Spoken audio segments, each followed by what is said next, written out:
Pittsburgh Pirates prospect and the number 14 prospect in all of minor league baseball, throwing his warm-up pitches now for the Indianapolis Indians as he gets ready to make his first start of 2025. The right-hander with, as you would expect, tremendous velocity on his fastball, and a guy that many around the Pittsburgh Pirates organization anticipate being on sort of the same track as Paul Skeens a year ago. Obviously, Paul Skeens came out of college. Bubba Chandler drafted out of high school in the third round in 2021. The Pirates got him over slot value there in the third round, but they would anticipate, if all goes well, Bubba Chandler pitching here in Indianapolis for a couple of months, 6 weeks, something along those lines, and then perhaps making his way up to try and help the big league club later this year. I mentioned it in the pregame show. 7 starts last year in AAA after he was called up from AA Altoona, and he was fabulous, 4-0 with a 183 earned run average. He struck out 54 and walked just 15 in 39 in the third innings. He scattered 26 hits during that time. In Indianapolis, even more importantly, won 6 of the 7 games that he started. They did score 9 runs or more 3 times in those 6 wins. That'll certainly help. This is a guy who has a track record of success so far in the minor leagues. And the Iowa Cubs, who scored just 2 runs on Tuesday, both of them in the 9th inning, will try and have success against him in his first start of 25. Owen Casey going to lead off his first time in the top spot of the order as Christian Franklin gets the day off. And we are just about ready for baseball on a Thursday afternoon. Casey in on the left side. Bubba Chandler off to the first base side of the rubber. And he will begin his windup and send the first pitch on the way. It's up and outside. Ball 1 at 97 miles per hour. And we get started at 12:36 p.m. Again, you wouldn't know that there was severe weather just a few hours ago. 64 degrees and perfect here at the ballpark.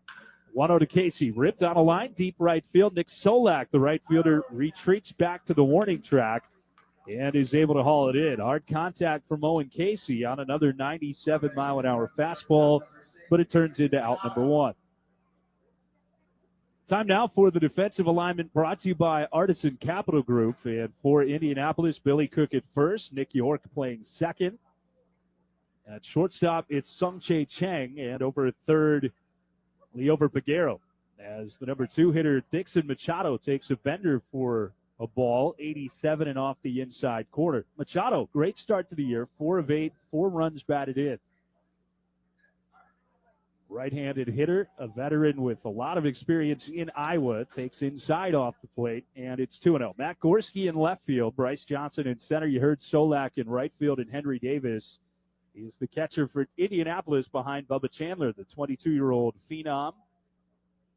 Cook in at first on the grass. 2-0 to Machado. Check swing and a foul on the ground, softly hit third base side. It's 2-1 on the iCubs number 2 hitter. Don't miss out on all the fun that downtown Des Moines offers, and check out Cityville on 9th, managed by Artisan Capital Group. iCubs wearing the alternate blue tops with the Bear logo on the left side of the chest, the Iowa Cubs logo on the left sleeve. Red numbers on the back outlined in white. Gray pants today, as the 2-1 is a little bit below the knees. Didn't miss by much at 98 miles per hour.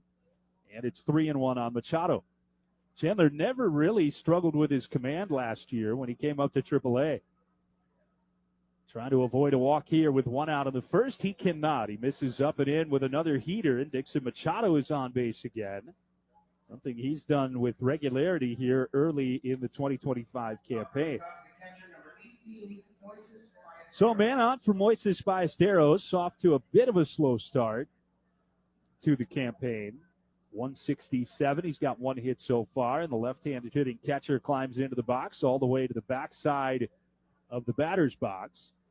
As Chandler works out of the stretch in, runs a fastball upstairs about chin high for ball 1. Chandler, a native of Lawrenceville, Georgia, quickly ascending through the Pirates farm system. Drafted in 21. He delivers, and there's a strike, upper outside edge to Ballesteros. Again, a fastball in the upper 90s. Split 2022 between the FCL and Bradenton, and then made it all the way to AA in 23. before getting here for the first time a year ago. His 1-1 is a changeup dancing outside to Ballesteros. 2 balls and a strike. Well, these 7-inning games, they get deep in a hurry. Everybody talks about the importance of getting off to a quick start when you're only playing 7. Infield to pull for Ballesteros. That resting on his back shoulder. Now the 2-1, that's way upstairs. Henry Davis, the catcher, had to jump up out of his crouch in order to grab it. 3 balls and a strike. Bubba Chandler already issuing a walk a moment ago. Shortstop Cheng shaded up the middle near second. As Chandler sets chest high and comes home. Big swing and a miss by Ballesteros, and the count is full. I'll see if Machado wants to run here. He hasn't shown any indication of doing that so far during this at-bat. Ballesteros is a double play candidate. Payoff pitch. Machado moved towards second and almost got picked off. Chandler threw it over there, but Dixon got his feet organized in a hurry and able to dive back. First pickoff move used by Chandler. Now the 3-2. Machado is running. Ballesteros takes a called third strike, and the throw to second is right on the money. It's a strike him out, throw him out double play. And despite a 1-out walk in the first, the iCubs go down quietly. After a half inning, the Iowa Cubs nothing, and Caleb Killian taking the mound for the first time in the bottom half when we come back on the Iowa Cubs Broadcast Network.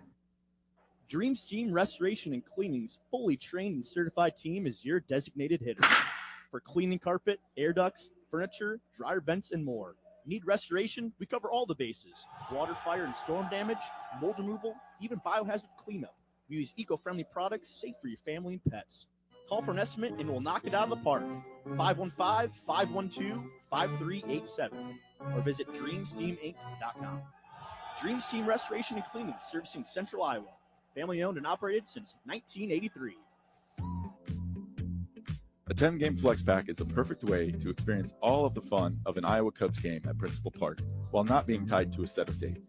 Create a customized experience just for you. Use all 10 tickets for one game or mix and match them over multiple visits. The choice is yours. Flex pack tickets are good for any game all season long. Visit iowacubs.com to get yours today.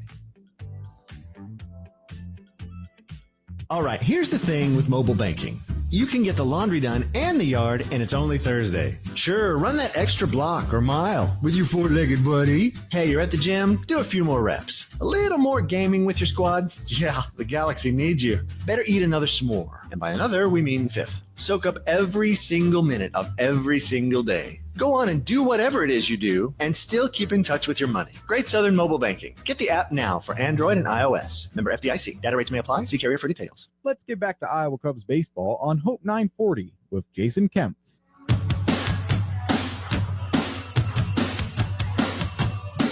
Caleb Killian on the mound. No score as we move into the bottom of the first here at Indianapolis. Killian, the right-hander, 6'4", 27 years old, from Anaheim, California. He'll face Liover Peguero to get the game started. Right-handed hitter for Indianapolis looks at strike one. A 92-mile-an-hour fastball over for Killian. Peguero 1 for 6 on the season. This is his third game in the lineup. Played third base today.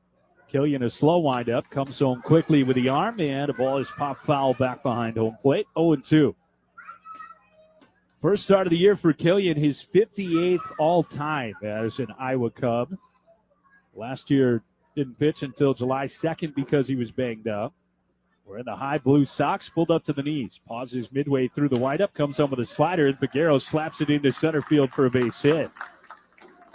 Liover Peguero on board. Indianapolis had a ton of base runners early on Tuesday. They only scored 1 run in the game despite having 7 hits in the first 4 innings. They did not have a hit after the 4th inning, however. And that allowed the iCubs to come back for that 2-1 victory. A man on as Killian left the 0-2 slider over the plate, and here's Nick York. Throw to first. Peguero gets back. He slipped a little bit as he scrambled back to the base, and almost sort of an awkward fall there. Lucky he didn't roll his ankle. Nick York 2 for 8 on the year. Right-handed hitter waggles the bat. Killian out of the stretch to the plate. And a fastball clubbed in the air, deep right field. Owen Casey giving chase, going back, and it's over his head. It hits on the edge of the warning track and rolls to the wall. Peguero will trot into third, and into second with a double is Nick York. He turned around a fastball out over the plate on the outer half. I thought at first Casey had a chance, but after a couple of strides, Owen stopped and turned around, watching that ball sail over his head. It's the first extra base hit of the year for York. And there are two in scoring position with still nobody out for Indianapolis here in the first. Henry Davis, the catcher, will now bat 1 for 7 this year. The infield is back. Carlos Perez, the first baseman, in on the grass. He's the only one. And the first pitch to Davis is tapped foul. Another slider that time from Killian. Artisan Capital Group ICUBS defense. You heard Perez at first. Triantos and Machado are up the middle at second and short, respectively, with Ben Cowles at third. Darius Hill, Kevin Alcantara, and Owen Casey in the outfield left to right.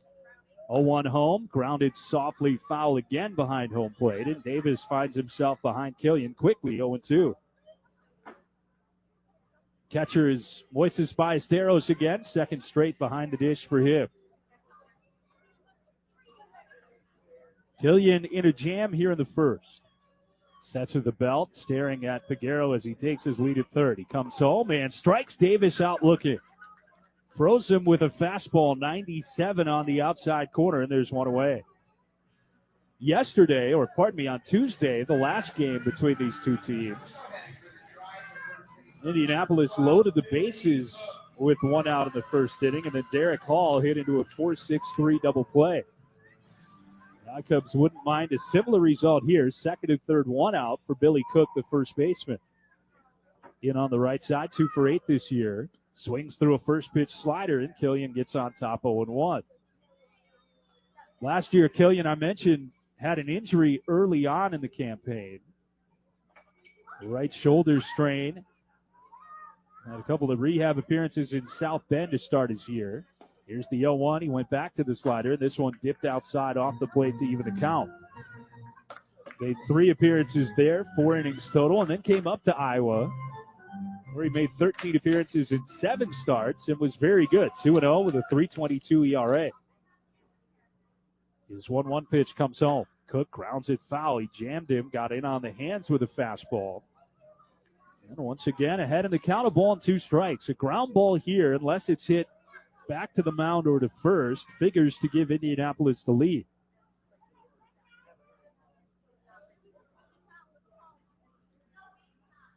Killian got a strikeout of Davis for the first out, looking for another against Cook. He's ready and comes home. Popped up behind home plate and foul, and we'll do it again, 1-2 in a moment.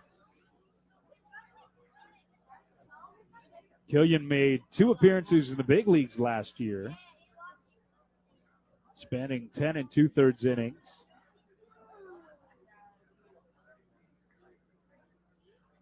Head 1-2, he comes home again. Ground ball yanked foul just past the runner Peguero as he came down the line. That was another breaking ball from Killian, and Cook was a little bit out in front and hooked it toward the runner.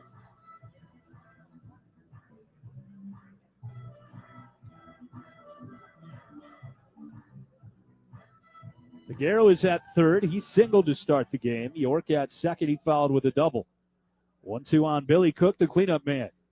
And a slider way outside. Ballesteros climbing into the left-hand batter's box in order to smother that pitch and keep the runners where they started. Indianapolis wearing the home whites. Indians in red across the chest, outlined in black. White pants with black piping as well. Even 2-2. Killian coming back. Way upstairs with a fastball, and Cook has worked it full. Billy Cook was leading off in game 1 of this series on Tuesday. Now down to the cleanup spot with DJ Stewart on deck. Still scoreless, Indianapolis threatening in the first. Payoff pitch from the right-hander.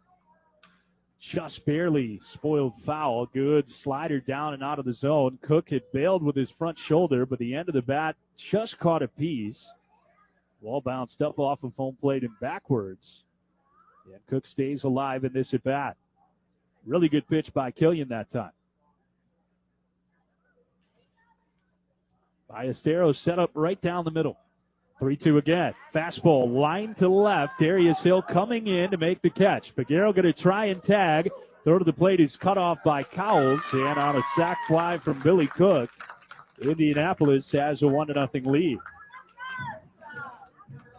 Cook just got enough out there into left field. Darius Hill's throw wisely cut off by Cowles, and that's the first RBI of the year for Billy Cook.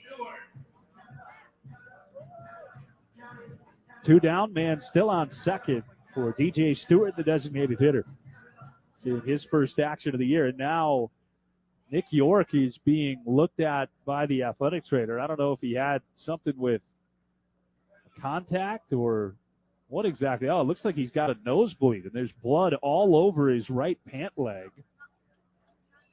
And he wasn't hit in the face at all, but just started gushing blood out of his nose. And, yeah, it's all over his batting gloves and his right pant leg. So the athletic trainer out there to clean it up. They gave him a nose plug and took away some of the gear covered in blood. And now we'll resume baseball. This isn't like basketball. Not a lot of physical contact out there. No need to stop play. DJ Stewart ready on the left side. The first pitch, swing and a miss through a tight slider on the inside corner, and it's 0-1. Stewart last year, 74 games with the New York Mets. He had 177, 5 home runs, and 19 batted in. Killian ready, stares back at second, and comes home. Breaking ball again. This was the curveball. Big swing and a miss. And it's 0-2. Back-to-back breaking balls. And now, what does he go with here to try and finish him off?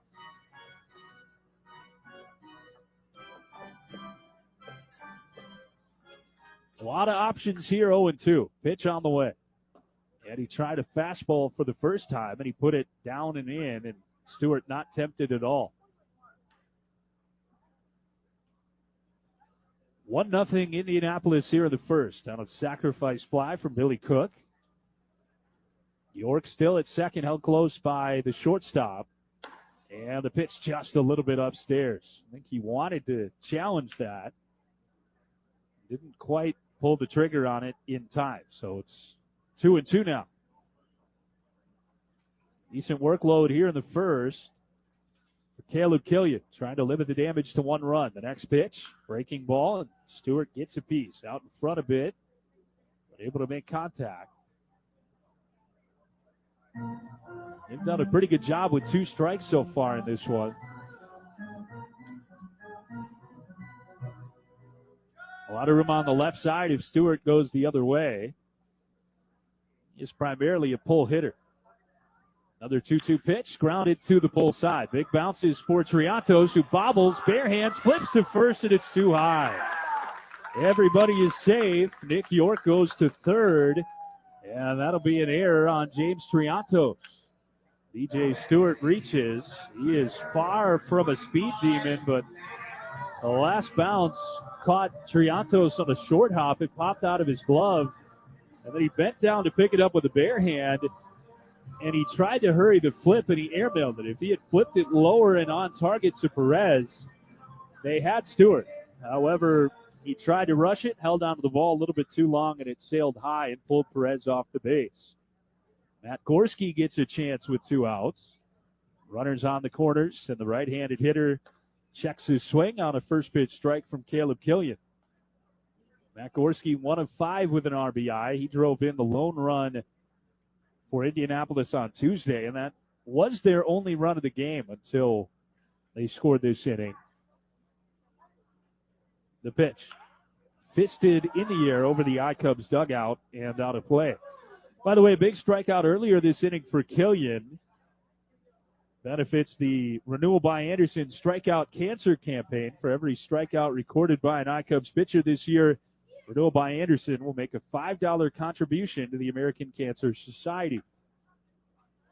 Ahead 0-2. Killian to the plate, and Gorski fouls it straight back. The American Cancer Society works to improve the lives of people with cancer and their families through advocacy, research, and patient support. to ensure everyone has an opportunity to prevent, detect, treat, and survive cancer. Killian battling here in the first. 1 run so far. He's used 25 pitches to get 2 outs. Another 0-2 to Gorski. Slider bends outside, ball 1. The inning should be over. Anything else that scores here for Indianapolis will be unearned after the error by Triantos a moment ago. Stewart not a threat to run at first. Killian comes home, grounded to short. Machado Anani goes the short way to second, and the inning is over. But Indianapolis strikes first today. 1 run on a couple of hits, 1 error, and 2 men left on base. After 1 inning in game 1 of a doubleheader, Indianapolis has a 1-0 lead on the ICUBS Broadcast Network. Can you think of anything that costs the same today as it did 10 years ago? There isn't much. That is, unless you're a Mid-American Energy customer. Thanks to all the renewable energy we're generating, our customers pay nearly the same rate for electricity today as they did back when we were all singing, "Call Me Maybe." And with Mid-American making even more investments in clean energy, you can count on enjoying those same affordable rates for the next decade. Now that's obsessively, relentlessly at your service. Make more memories together this summer. Whether you're celebrating a special occasion with friends and family, hosting clients, or treating your staff, take them to Principal Park for an unforgettable time. Groups of 25 or more qualify for reduced prices. Come eat, drink, and watch baseball as a group for as low as $7 per ticket. Visit iowacubs.com to book your outing and ask about adding on a unique group experience. In the heart of downtown Des Moines, Confluence on Third Apartments offers a resort-style apartment community with luxurious studio, 1- and 2-bedroom apartment homes. Enjoy the fun and convenience of downtown living with first-class amenities that include a sprawling outdoor courtyard with a pool, grill station, dog run, and hot tub. Other amenities include a fitness studio, rooftop, sky deck, game room, theater, underground parking, and so much more to enhance your everyday living experience at Confluence on Third Apartments. With your favorite downtown venues just a short walk or bike ride away, you'll love the convenience of living at Confluence on Third Apartments. Learn more at confluenceonthirdapts.com. Iowa Cubs baseball lives here on Hope 940. And now, Jason Kemp.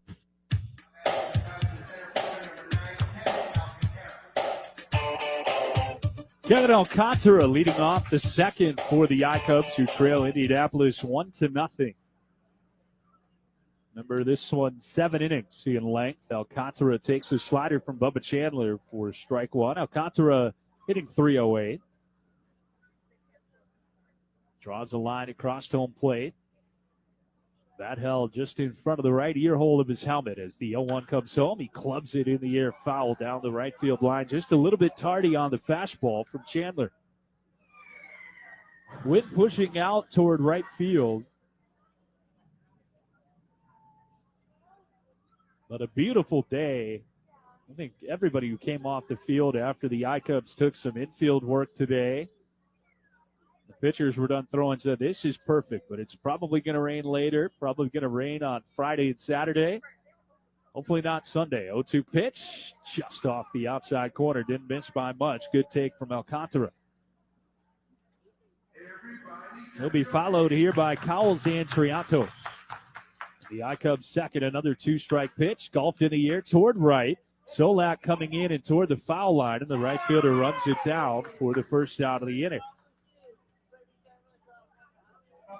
One away for the aforementioned Ben Cowles, who was part of the same trade last year that brought Jack Neely to the Chicago Cubs. That was the Mark Leiter Jr. trade. Cowles hitting .364 early with a home run and 2 batted in. Right-handed hitter swings through a first pitch slider and falls behind 0-1. Cowles didn't think he would be traded last year. The 0-1 slider is a little bit upstairs. Not a bad pitch, but a good take. 1-1 the count on Cowles, playing third base for the first time this year. He had just broken his wrist, and he didn't think there was any way somebody was looking at him after that. Chandler home, big swing through a fastball by Cowles. He got a piece and fouled it right into the middle of Davis. Chandler reached back for 98-mile-an-hour heat that time. Cowles uses his timeout, steps out of the box, and chats with the home plate umpire briefly. Prior to this 1-2 pitch. Here it comes. Way up and in. Cowles leading out of the way. And that feels like a setup for the slider down and away. We'll see if that's what Bubba Chandler is thinking, along with Henry Davis. It's even 2-2, and a fastball instead tied him up in knots, and he fouled it again into the mitt of Davis. A strikeout for Chandler, his second of the game.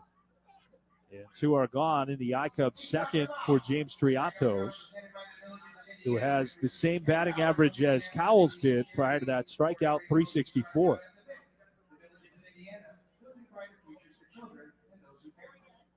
The J.W. Marriott Hotel looming large over left field here at Victory Field as Chandler works to Triatos, who swings to the first pitch. It's a towering pop-up behind second. That'll be handled by the second baseman, York, who is backpedaling over his left shoulder. The ICUBS go down in order in the second. Efficient work for Bubba Chandler so far as we head to the home second. It's 1-0 Indianapolis on Hope 940. For 48 straight years, Ford F-Series have been the best-selling trucks in America. We got here by engineering breakthrough technology, redefining Built Ford Tough, and never settling for second best. But what's really made Ford F-Series the #1 selling trucks in America is you. Ford F-Series, Built Ford Tough. Based on 1977 to 2024 calendar year total sales. Get ready for unbeatable game day deals at Principal Park. Food and ticket bundles are available every Tuesday, Wednesday, and Sunday. Fridays, stick around for post-game fireworks. Saturdays, come early to play catch in the outfield. And Sundays are kids' days, so stick around to run the bases after the game. Don't miss out. Visit iowacubs.com for tickets and details. See you at the ballpark. Looking for the perfect home? Artisan Management Group has you covered at Cityville on 9th, the Iowa Cubs home away from home. With a resort-style pool, state-of-the-art fitness center, and an expansive dog park, they've got all the bases covered. Choose a studio, 1, 2, or 3-bedroom apartments, all just a home run distance from Principal Park. Find your perfect place at cityvilleon9th.com or explore all of our communities at artisanmanagementgroup.com. Cityville on 9th. Live well, live artisan. More Iowa Cubs baseball with Jason Kemp on Hope 940.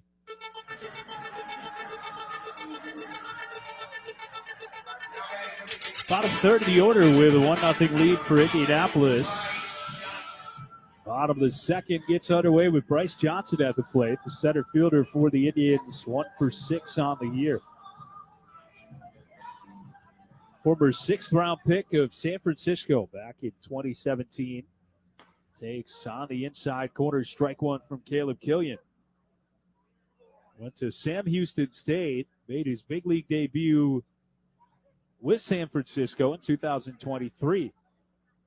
In at third is Cowles, protecting against the bunt. He swings away 0-1 and pops it up foul on the left side. Cowles on the warning track, has room, and comes to a screeching stop to make the catch. They had a quick out for the Indians here in the second, bringing Nick Solak to the plate. Solak last year in Seattle's farm system, 90 games at AAA Tacoma, hit .311 with 9 home runs, 53 runs batted in. He was there all season long. Had a good year out west. First pitch to the righty off the mid of Ballesteros as it missed inside, ball 1.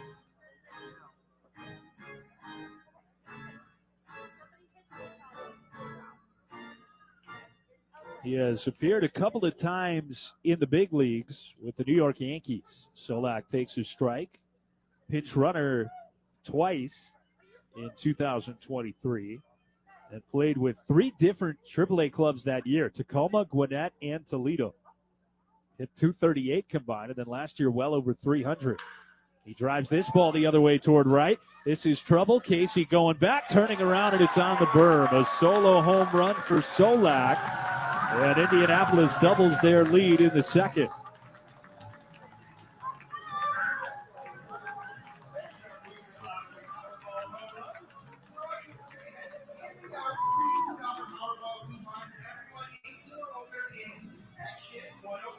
First home run of the season for the Indianapolis Indians comes from their 8-hitter today, Nick Solak, who had 9 last year, off to a good start to 2025. That was his first at-bat of the season. And brings up Sung-Chae Chang, the number 9 hitter. Indianapolis shortstop watches it high, ball 1. 2-0 Indianapolis here at the bottom of the second.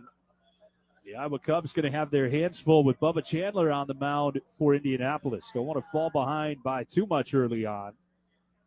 Chang foul tips a fastball from Killian into the middle by Esteros, and it's even a ball and a strike. Solak hit that one 105 off the bat, 362 feet onto the Berman right. Got it just over the wall. Chang waves through another fastball. Killian on top, ball and 2 strikes. So already 3 hits for Indianapolis. They have a single, a double, and a home run so far early in the game. Chang crowding home plate right on the inside corner as the 1-2 comes home and misses upstairs across the letters. He's got his back foot, the left foot, on the far back inside part of the batter's box, right on the edge of the chalk. Open stance. The 2-2 is a breaking ball, rolled softly toward first and foul, where it'll be touched up by Carlos Perez.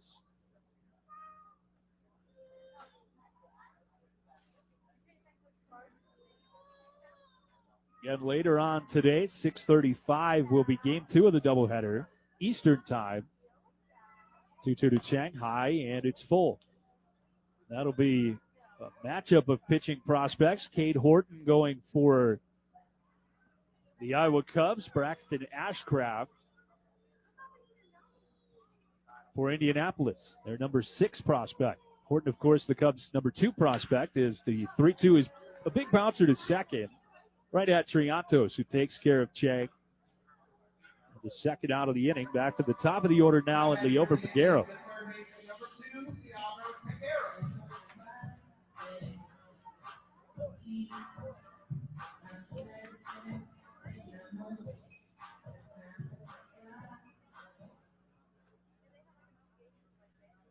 Peguero is single back in the first. Goes after the first pitch from Killian and drives it foul off to the right side behind the plate. It'll be worth keeping an eye on to see how far Bubba Chandler is stretched out. Another one of their top prospects, Mike Burrows, on Tuesday went just 3+ innings. Breaking ball ripped toward left field, but hooking foul into the Indianapolis bullpen. And it's quickly 0-2 on Peguero. He crushed that pitch foul. It was 0-2 on Peguero in the first when Killian left the slider up and he lined it into center field for a base hit.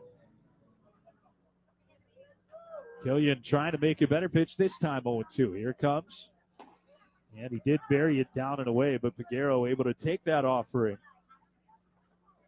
as he tries to spark a 2-out rally. Infield straight away for Peguero, who will use all fields. 1-2. Swing and a miss. And Killian buried a slider this time to strike him out. Second punch out for Caleb Killian. He allows a solo home run to Nick Solak, however.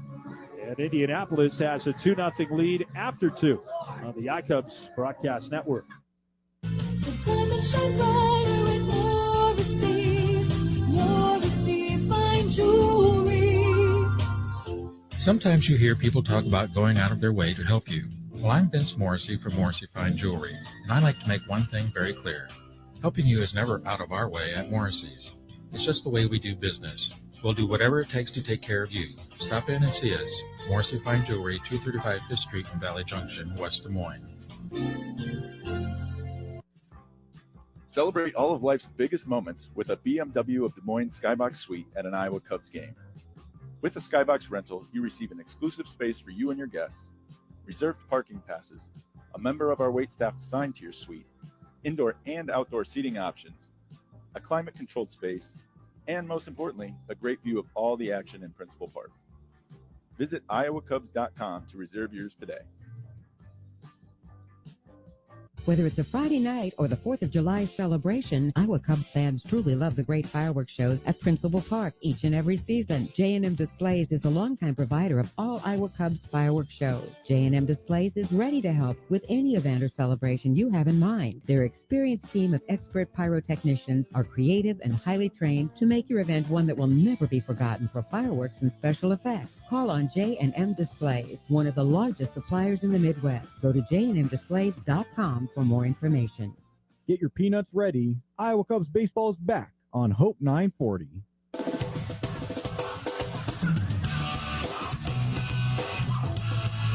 So far, the I-Cubs have set the minimum to the plate against Bubba Chandler. They're down 2-0 as the third inning gets underway. Carlos Perez will lead off, and the right-handed hitter moves out of the way of a big breaking ball that slipped out of Chandler's hand up and in ball one. Perez getting his second start of the year, 0 for 2 with 2 walks on the season. As Chandler delivers inside off the plate, it's 2-0. Perez, a guy that had a big year in Las Vegas last year, AAA for the A's. Big-time veteran, 34 years old, takes again, and it's ball 3.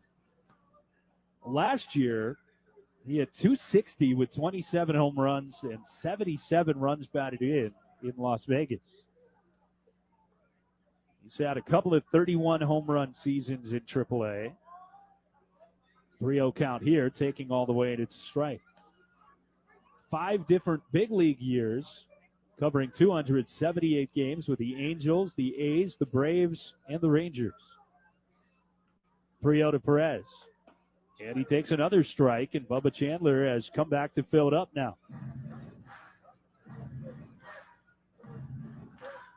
Took a little bit off at 96 that time, and we'll see what he goes with 3-2. The payoff pitch on the way. It's in the dirt, and it's ball 4. He did come back with a fastball, but couldn't find the zone, and it's his second walk today. After he walked Dixon Machado in the first. That brings Reese McGuire to the plate. He is the designated hitter. 1 for 3 with a home run. A 3-run shot back on Saturday in Des Moines. Gave the Iowa Cubs a 7-2 lead over Omaha. They ended up giving up 10 straight after that. It took the loss. McGuire, a lefty, takes inside, ball 1. That's sort of the interesting part of the construction of the Iowa roster early in the year.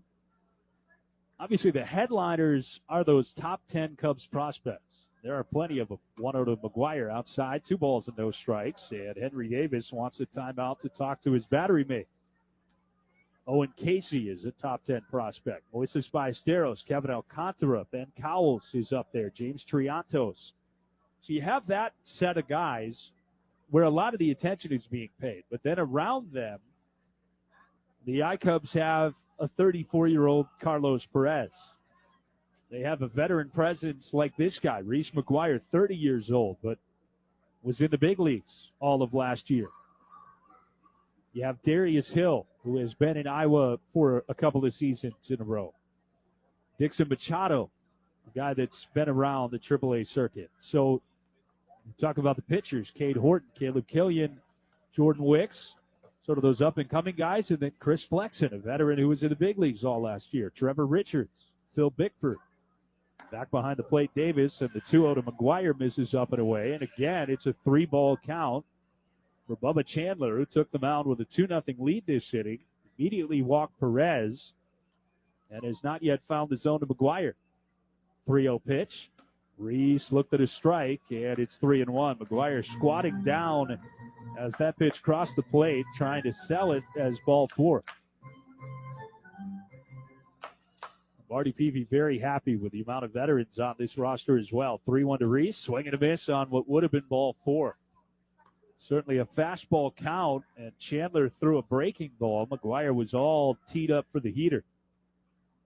And so it's a payoff pitch. So twice in a row from 3-0 to 3-2.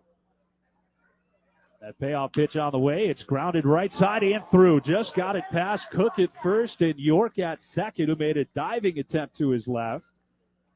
And it squeaks through the infield. Reese McGuire with the first hit of the day for the Iowa Cubs. And there are 2 on with nobody out. Carlos Perez taking off from first, had to slam on the brakes and jump backward with his lower half to avoid being hit by that ground ball. So 2 on, nobody out for Darius Hill. His first game of the season, a left-handed batter. And he takes a back foot slider down and in for ball 1. 98 games last year for Darius. He had 267, a couple of home runs, and 41 batted in. Perez at second, McGuire at first, the pitch. That's inside, a changeup into the dirt, and it's 2-0. So Chandler in this inning has fallen behind each time, 3-0. Climbed all the way back to 3-2 before allowing the runner to reach anyways.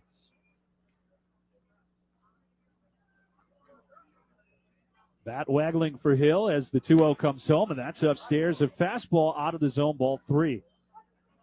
So 3 straight 3-0 counts for Bubba Chandler in the Iowa Cubs' third inning. They're down by a pair. Top of the order, Owen Casey on deck. Bottom of the order trying to set the table, and they will as Hill takes ball 4. 2 walks and a single, and the bases are loaded for the Iowa Cubs with nobody out.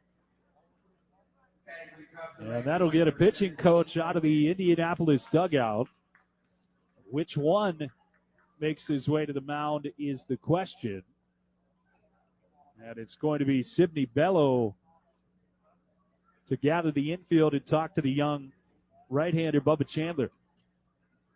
39 pitches. He had been very efficient so far through 2 innings, but that's now his 3rd walk of the game, and he's allowed 3 straight to reach at the bottom of the order. And now the big bats are coming up with a chance for the Iowa Cubs to not only get on the board, but perhaps grab the lead if you can find a gap.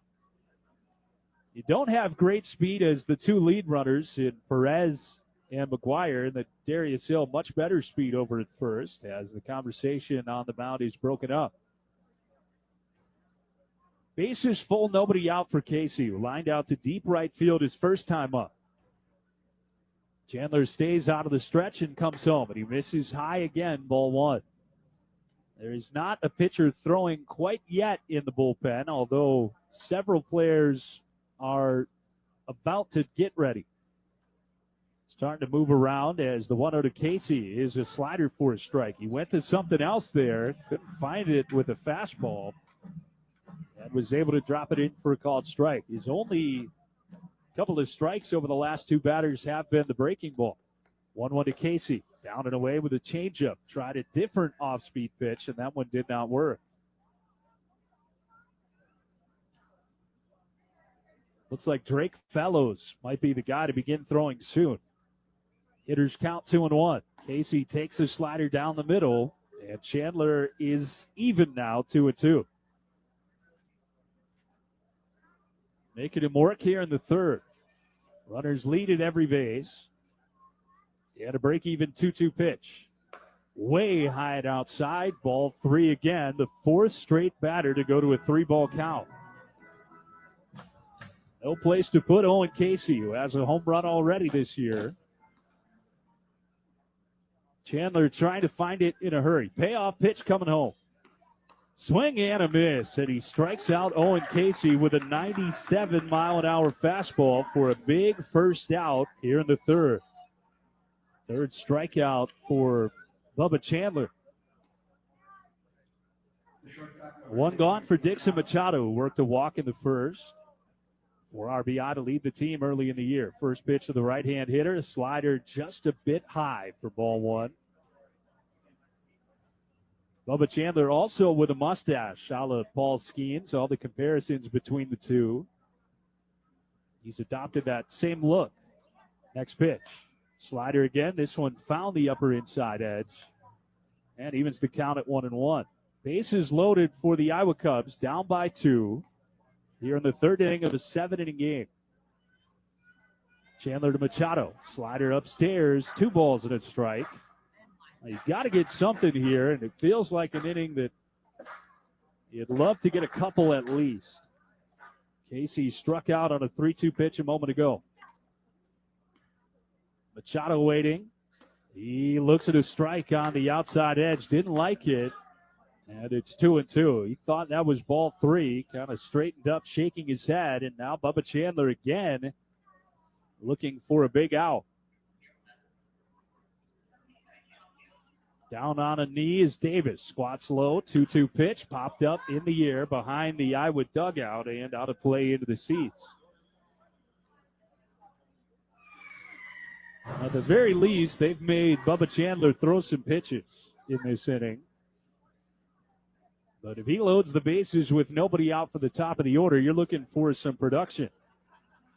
He kicks the leg, reaches back, comes home with a slider. Check swing, and Machado able to lay off on a pitch in the dirt. That was a great pitch from Chandler. He had thrown a bunch of fastballs in a row, and he dropped an 89-mile-an-hour slider just below the knees. And somehow Machado laid off. Another 3-ball count, 3-2 this time. That's 5 batters in a row. Runners lead at every base. The payoff pitch again. Struck him out looking with a slider down the middle, and Bubba Chandler, walking the tightrope, has a chance to get out of the inning unscathed.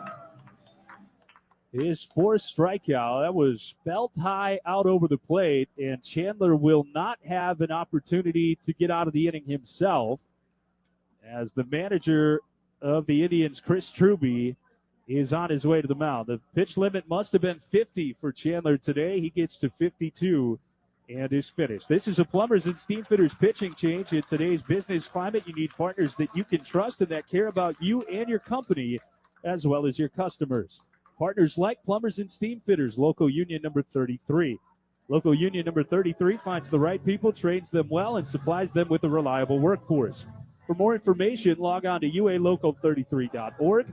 Plumbers and Steam Fitters, proud sponsor of pitching changes on the Iowa Cubs radio network. We'll take a break, tell you who the new pitcher is in just a moment. The iCubs trying to avoid leaving them loaded in the 3rd on the Iowa Cubs broadcast network. Furniture Options has been specializing in furnishing apartments since 1985. They're proud to provide people in transition with quality rental furnishings, impeccable service, and affordable rates. Check out FurnitureOptions.com to find out more about their selection and flexible payment options. Their showroom is open weekdays from 9 a.m. to 4 p.m. Whether it's work or anything else that takes you into temporary housing, Furniture Options can help. Furniture Options, options for a changing environment.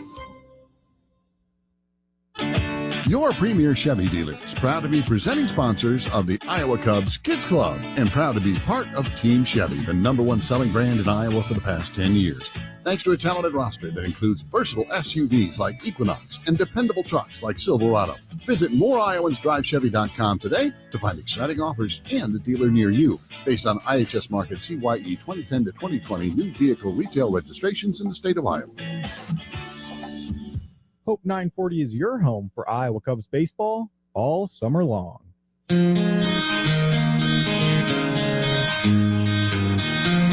Drake Fellows is the new pitcher for Indianapolis in a big spot. Bases loaded, 2 outs, top of the 3rd. The Iowa Cubs down 2-0, and Moises Ballesteros is the batter. Fellows works out of the stretch and comes home. His first pitch, a changeup at 83, downstairs for ball 1. Carlos Perez at 3rd, Reese McGuire at 2nd, Darius Hill at 1st for the Iowa Cubs. Fellows with high black socks, long black sleeves down the arms. Lifts the glove above his head, comes set of the belt, comes home, and pops up Ballesteros. Left side of the infield, Liover Peguero, the third baseman, ranging to his left and reaches out at the last second to make the catch about knee-high and get the Indians out of the inning. Well, a missed opportunity there. Bases loaded, nobody out for the top of the Iowa Cubs lineup, and they come up empty. 2-0 Indianapolis. The bottom of the 3rd is next on Hope 940. Musco Sports Lighting is a proud sponsor of the Iowa Cubs. Since 1976, Musco has called Iowa home while creating the most innovative sports lighting solutions in the world. Musco's LED system improves visibility and creates light shows to celebrate everything from a home run to another iCubs win. From Principal Park to community fields to the biggest stadiums in the world, Musco creates a better experience for players and fans. Learn more at musco.com. Want something to keep the kids entertained during the summer? Look no further. A Cubbies Kids Club membership is perfect. For only $28, any child age 13 or younger can join. Membership benefits include tickets to every Sunday home game, 12 treat vouchers, a Cubbies Kids Club t-shirt, free access to the playground on Sundays, and an on-field experience with Iowa Cubs players. Visit iowacubs.com to sign up your young all-star. There's so much to do in downtown Des Moines. Why waste your time commuting when you come to visit? The Hampton Inn downtown sits right next to the Des Moines River at 120 Water Street and just 2 blocks north of Principal Park, 2 blocks south of Port Avenue Entertainment District, and a short walk from the East Village. Stay at a great room with free Wi-Fi and breakfast during your stay. Don't sit on the sidelines. Call 515-244-1650 to book a room at the Hampton Inn downtown and be part of the action in downtown Des Moines. I'm Owen Casey, and you're listening to Iowa Cubs Baseball on Hope 940.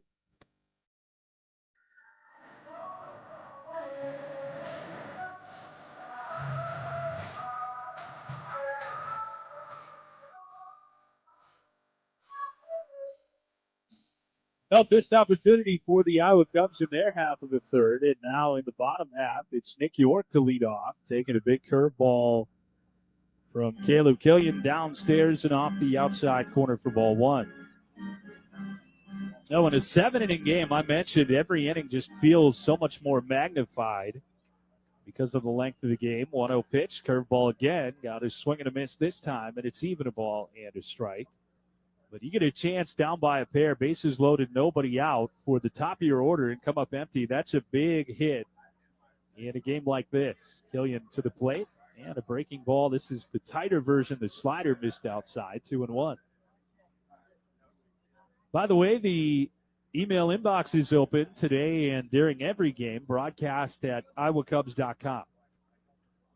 2-1 to York. Big swing and a miss again on a slider, and it's even. And that's broadcast at iowacubs.com. Love to hear from you today if you have a question or a comment.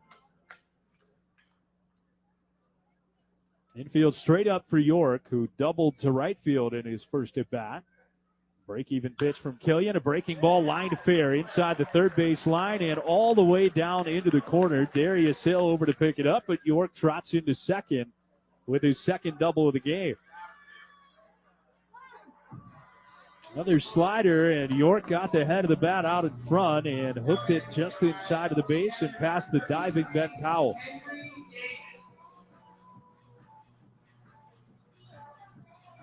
Already 4 hits, 3 extra base hits for Indianapolis today.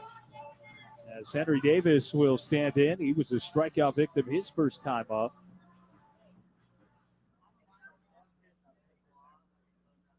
That slider has been hit hard at times today with 2 strikes by the Indians. Killian to Davis. The inside almost got him in the knuckles as he had to dance out of the way.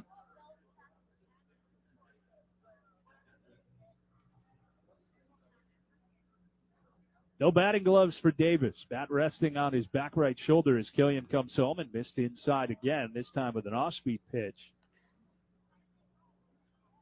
And it's 2 balls and no strikes.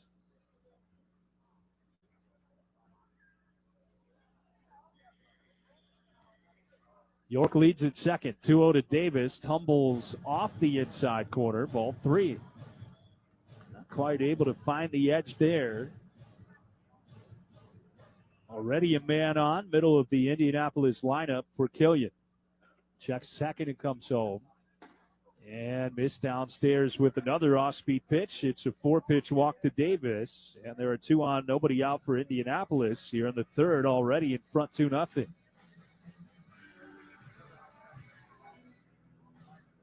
That'll bring Tony Kagul, the pitching coach, out of the dugout for the Iowa Cubs. He'll walk briskly toward the mound. A split doubleheader, very rare, especially these days in minor league baseball. That's more of a major league thing these days. Not really allowed to play split doubleheaders. If you're going to try it, both parent clubs, in this case the Pirates and the Cubs, have to agree to it. And the reason they're doing it today, and a split doubleheader meaning a game early in the day and then one late, essentially 2 tickets needed for this one. Most doubleheaders, one ticket will get you in, and they're one after the other with about a half hour in between. But they knew the weather was good today. They don't know that about tonight. So if you try to play 2 tonight, you run the risk of not playing any today, and that's the reason why we're playing this afternoon. 2 on for Billy Cook. Sack fly to drive in the lone run of the game earlier. Puts a bunt down this time. Killian will pick it up right of the mound. Throw to first, and on a good stretch from Carlos Perez, Cook is out. But an effective sacrifice bunt. It goes 1-3. Pretty good play by Killian that time to pounce off the mound, pick it up, and quickly transfer, make an accurate throw. The Iowa Cubs already down by a pair will bring the infield in here with 2 on and 1 out. DJ Stewart will be the batter. He reached on an error by Triantos in the first. Left-handed hitter takes a slider in the dirt. Good block by Ballesteros, which will keep the runner York at third, who took a couple of hard steps down the line. But split doubleheaders just don't happen in minor league baseball anymore. I've been part of one prior to today. That was back in 2018.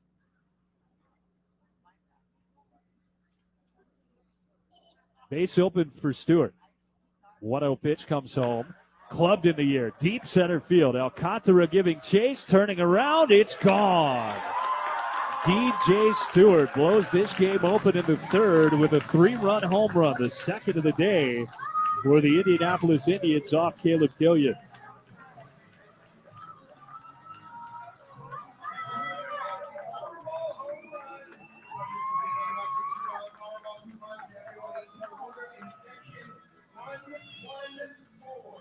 That ball hammered to dead center field by DJ Stewart.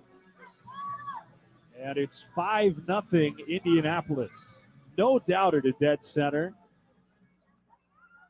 Matt Gorski in now with 1 out. He looks at a strike called from Killian. And a double whammy there. You load the bases with nobody out. Don't score in the top of the inning, and they get a 3-run home run in the bottom half.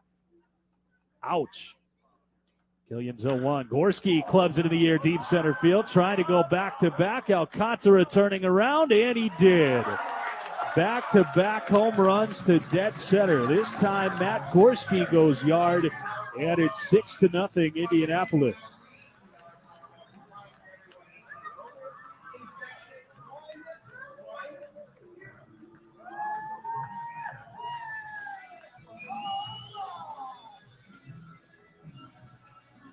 Well, Riley Martin getting loose in a hurry in the Iowa Cubs bullpen now.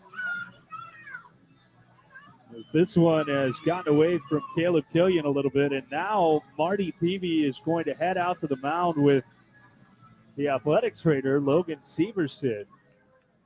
Yeah, they must have seen something from Caleb Killian that gave them a little bit of pause here. And if there is anything injury-related or questionable here, I don't see any benefit to having Killian continue on the mound. Stewart's home run, 411 feet off the bat at 107 miles per hour. And then shortly thereafter, Gorski went to the same part of the ballpark, just a little bit to the right. And they are going to go to the bullpen here after talking to Killian for a moment. With the athletic trainer, he is going to hand the pitch count device off and head toward the dugout chatting with Logan Severson, the athletic trainer. So Riley Martin will take over. It's 6-0 Indianapolis with just 1 out of the third. This is a Plumbers and Steam Fitters pitching change on the Iowa Cubs Broadcast Network. Best tailgate? It's gotta be burgers. And a nice cold Coke. Real football y pollo asado. Hoops and wings. Dude, subs. Nah, hot dog. No, Dodger dog. I'll drink to that. Pass me a Coke. It's gotta be crawfish. Mac and cheese. No. 7-layer dip. Ribs. No contest. Hummus. What? You need a hot grill. And an ice cold Coke. Of course. Football and Coke. Come on. It's got to be Coke. Game day? Race day. Calls for Coke. You know it. It's tailgate 101. TMG Management offers exceptional apartment living at multiple great locations around Des Moines. Whether it's Civic Center downtown, Old Main Apartments near Drake University, or Crown Point and Westbrook Apartments in West Des Moines, you'll find a great apartment with a tranquil, residential atmosphere to come home to. All of their properties offer superior and professional on-site management and energy-efficient apartment homes built with your needs in mind. Let TMG Management help you round third and head home at one of their great properties. Find out more at www.tmgmanagement.com. I'm Darius Hill, and you're listening to Iowa Cubs Baseball on Hope 940.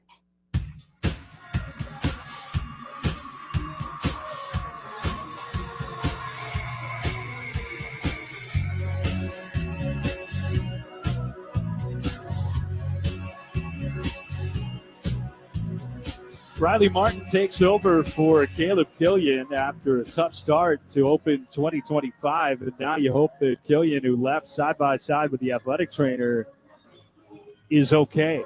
It didn't seem that there was any major concern. There was a conversation on the mound at first, and not just an immediate head-down walk toward the dugout from Killian. But it's 6-0 Indianapolis, back-to-back dead center home runs from DJ Stewart and Matt Gorski. And Killian finished after 2 of the third innings. Allowed 6 runs on 6 hits, a walk and a couple of strikeouts. Here's the first pitch from the lefty, Riley Martin, downstairs to Bryce Johnson for ball 1. Johnson popped out to third in his initial at-bat. Out of the stretch, Martin comes home, and a fastball sent foul into the screen. That was at 91 miles per hour. And it evens the count at a ball and a strike.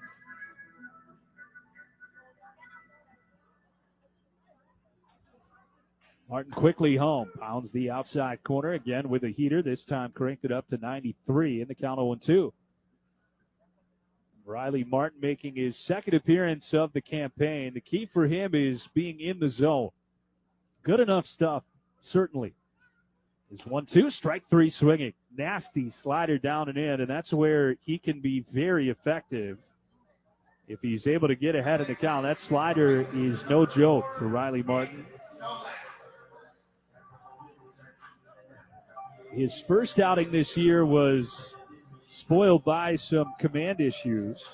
He ended up allowing 3 runs in 2/3 of an inning. He walked 3 and struck out 1. And now with 2 outs and the bases empty, it's Nick Solak turning on a fastball and bouncing it down the third base line and foul.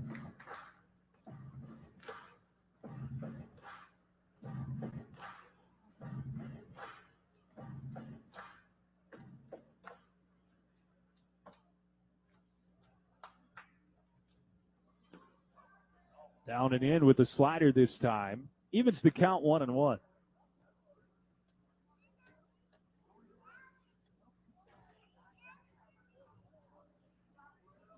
Martin dangles his left arm down by the side. Bright blue glove on his hands. And the 1-1 home and bounced foul just behind the batter's box to make it a ball and 2 strikes.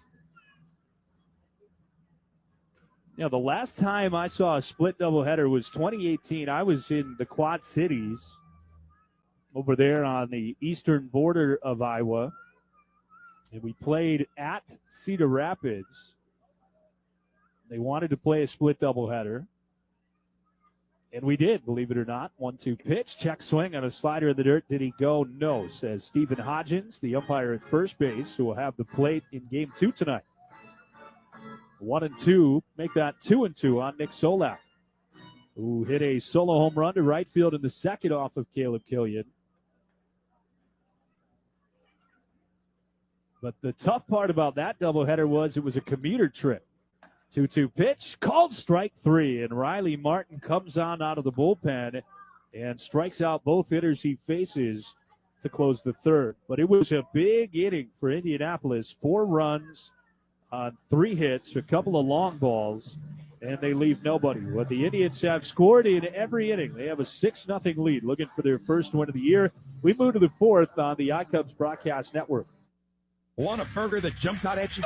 Then Zombie Burger and Drink Lab is the place to go. Zombie Burger is the home of the famous gourmet bashed burger, a custom 3-cut beef blend that's smashed on the grill for a crispy edge that seals in the flavor. Their more than 25 signature burgers and sandwiches are topped with everything: guacamole, cheese curds, you name it. Zombie Burger has it. Remember, any burger can be ordered with a vegetarian or vegan patty. Need your zombie fast? Order online at zombieburgerdm.com or visit Zombie Burger in downtown Des Moines, just blocks from Principal Park and Jordan Creek Mall. Zombie Burger, it's a no-brainer. Escape to paradise at Principal Park for Margaritaville night on Friday, June 14th. Enjoy a night of island vibes with a live performance by Banana Wind, a Hawaiian t-shirt giveaway to the first 1,000 fans, and the ultimate feast, a cheeseburger and margarita special. Kick back, soak up the summer fun, and enjoy baseball with a tropical twist. Get your tickets now at iowacubs.com. Looking for the perfect home? Artisan Management Group has you covered at Cityville on 9, the Iowa Cubs home away from home. With a resort-style pool, state-of-the-art fitness center, and an expansive dog park, they've got all the bases covered. Choose a studio, 1, 2, or 3-bedroom apartments, all just a home run distance from Principal Park. Find your perfect place at cityvilleon9.com or explore all their communities at artisanmanagementgroup.com. Cityville on 9. Live well, live artisan. I'm Connor Nolan, and you're listening to Iowa Cubs Baseball on Hope 940.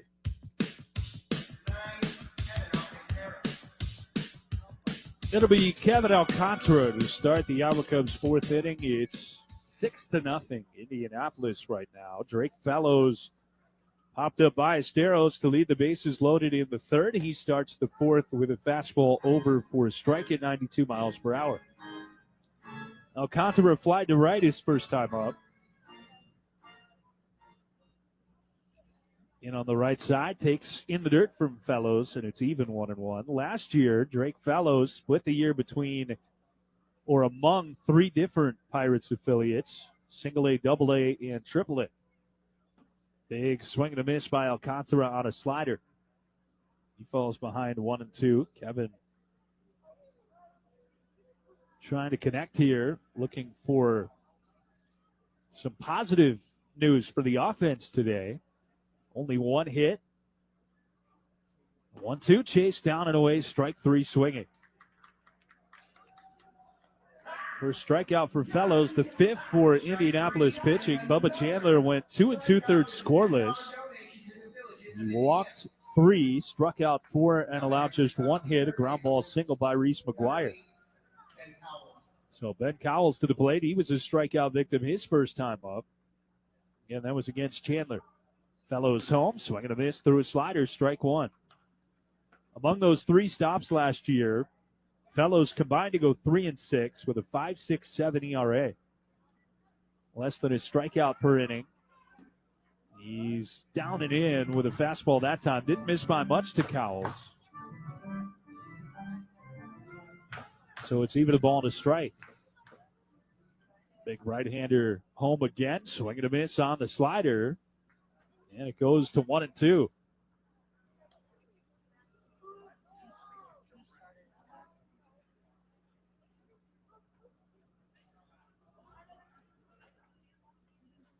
Cowles waving the bat up and down slowly over his back shoulder. Fellows approaches and missed outside. Tried to get into chase. Cutter off the corner from Fellows. In at first is Cook. 2-2 to Cowles, off the end of the bat, flare to the right side, and just past the diving second baseman York and into right field at single. Now, that ball may have broken the bat of Ben Cowles. It hung in the air forever. And the first baseman I mentioned was in. Otherwise, he would have had a chance at it. But because he was in, it was over his head. The second baseman York, as it took 1 bounce just barely onto the grass behind the infield, ricocheted off his glove and into right field. Second hit for the Iowa Cubs. A man on for James Triantos.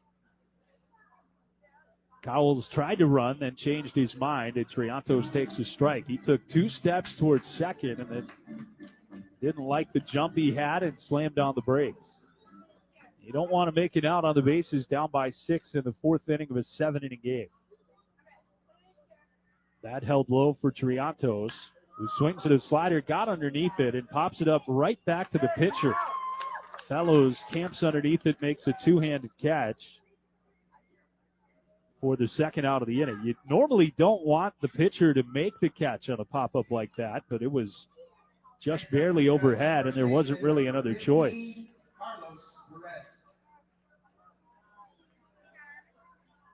So Carlos Perez will be the hitter. He walked back in the third. It's 6-0 Indianapolis here in Game 2 of this series. Game 3 scheduled for 6:35 Eastern tonight. Cubs have an off day today. They'll have their home opener against San Diego tomorrow. Pitch home, breaks down and outside for ball one. And so for today, we're the only Cubs-related ball club in action. Tomorrow, it starts with urgency. Everybody else will be playing in the minor league side and the big league club, as I mentioned. 1-0 here. Perez looked at his strike, and it's even. And nobody is at home minus the big league club tomorrow. Everybody else on the road early in the year. Perez drives a breaking ball off the end of the bat down the left field line. Gorski, a long run, can't get there. It drops just in fair territory. Cowles sneaks into third.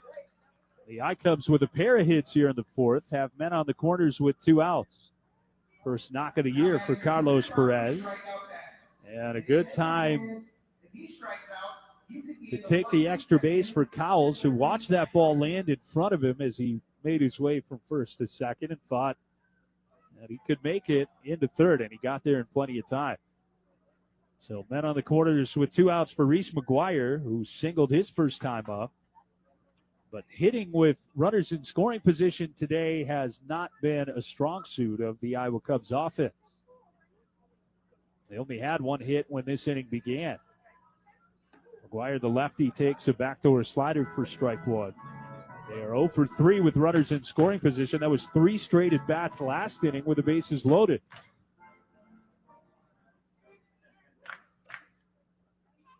Fellows ready. Checks the runners and comes home. And McGuire got underneath the fly ball, shallow center field. Easing in is Bryce Johnson. He has it, and again, the Iowa Cubs not able to do any damage despite getting a man into scoring position. No runs, couple of hits, 2 men left. We're through 3.5 in a 7-inning game. Game 1 of a doubleheader in Indianapolis. 6-0 Indians on the iCubs Broadcast Network.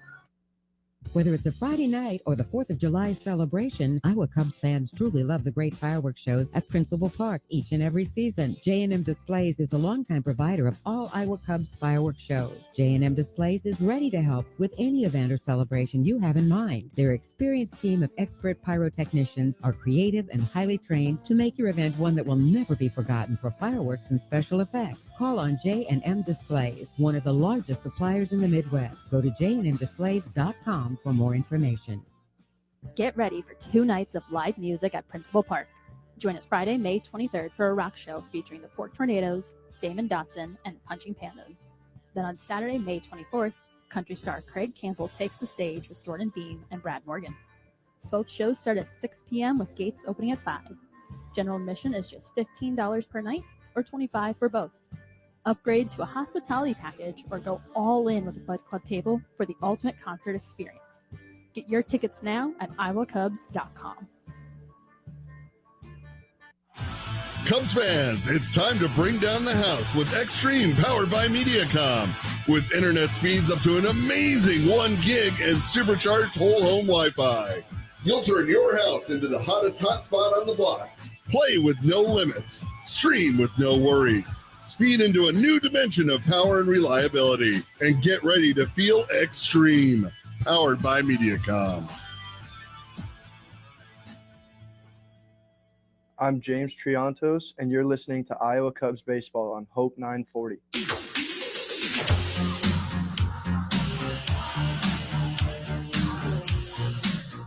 One-sided affair so far today. Game 1 of a doubleheader. Indianapolis leads 6-0, and Sung-Chae Cheng will lead off lefty on lefty. He takes outside from Riley Martin, ball 1.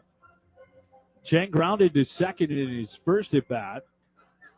Been the 9-hitter in each game of the series so far, and he fouled back a Martin fastball on a late swing 1-1. But talking about the split doubleheader today, the 2018 doubleheader of the split variety I was a part of with Quad Cities was different because it, as I mentioned, was a commuter series. Two teams about 2 hours away. Slider over for a strike, and Martin gets ahead of Cheng, 1-2. And so there was no hotel room to go to. We played at 11 a.m. and then at 7 p.m. 2 7-inning games. 1-2 to Cheng. Swing and a miss. Martin got him with a high heater. That's 3 strikeouts in a row to start his day for Riley Martin. And 1 gone in the Indianapolis fourth. Back to the top of the order, and Leover Peguero.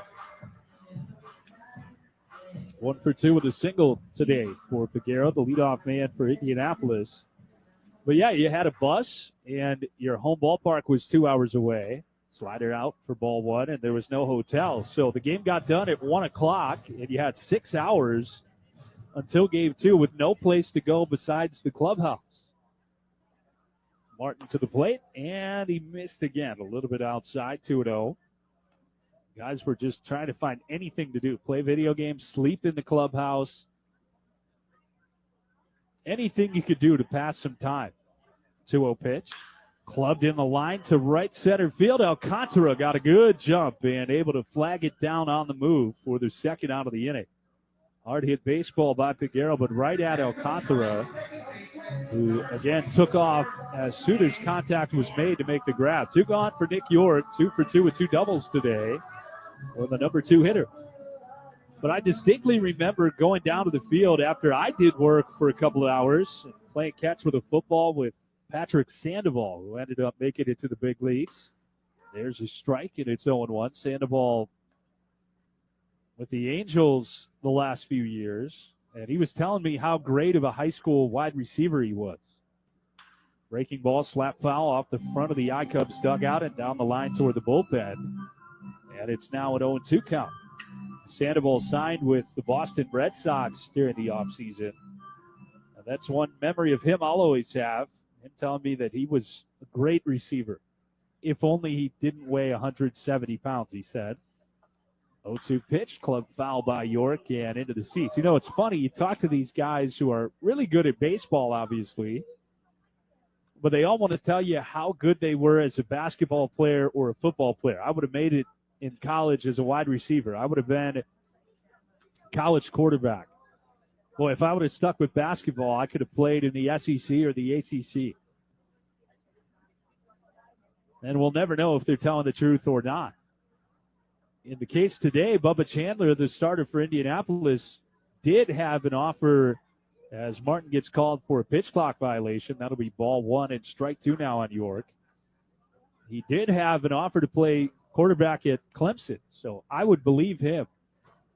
Martin's 1-2, breaking ball, tap foul, and the on-deck hitter Henry Davis almost made a barehanded grab.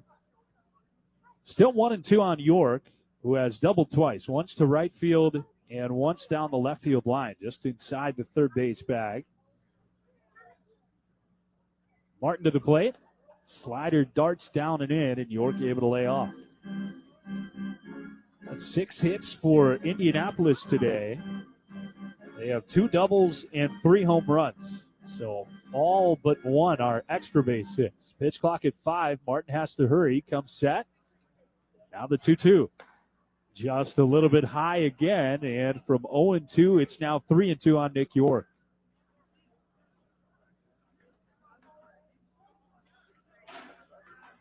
They're playing him to go the other way in the outfield. Payoff pitch, Martin home, and a fastball slap foul. York was right on it at 93 miles per hour.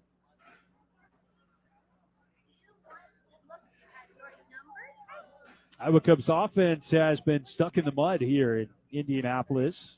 They've scored in 1 inning so far. Of the 13 they've come to the plate.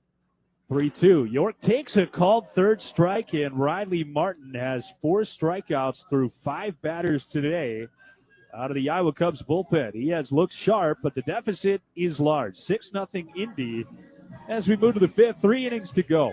The iCubs Broadcast Network. All right, here's the thing with mobile banking.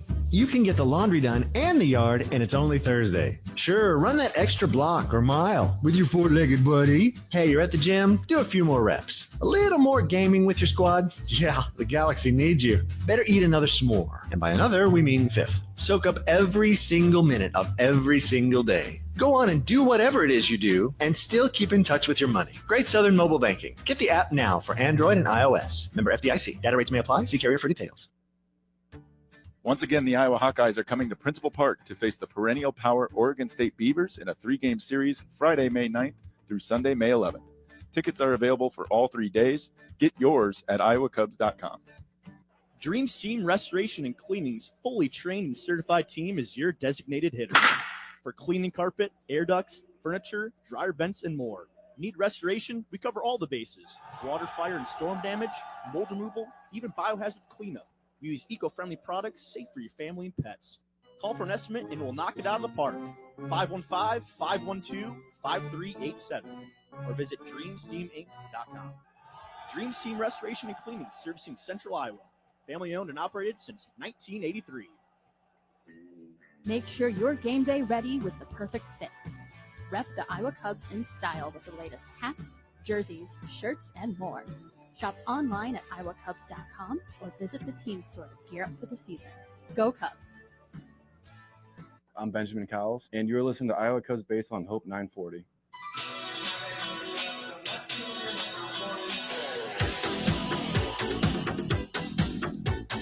Number 9 hitter Darius Hill in the batter's box to lead off the fifth. Still Drake Fellows out there for Indianapolis. Hill worked a walk his first time up.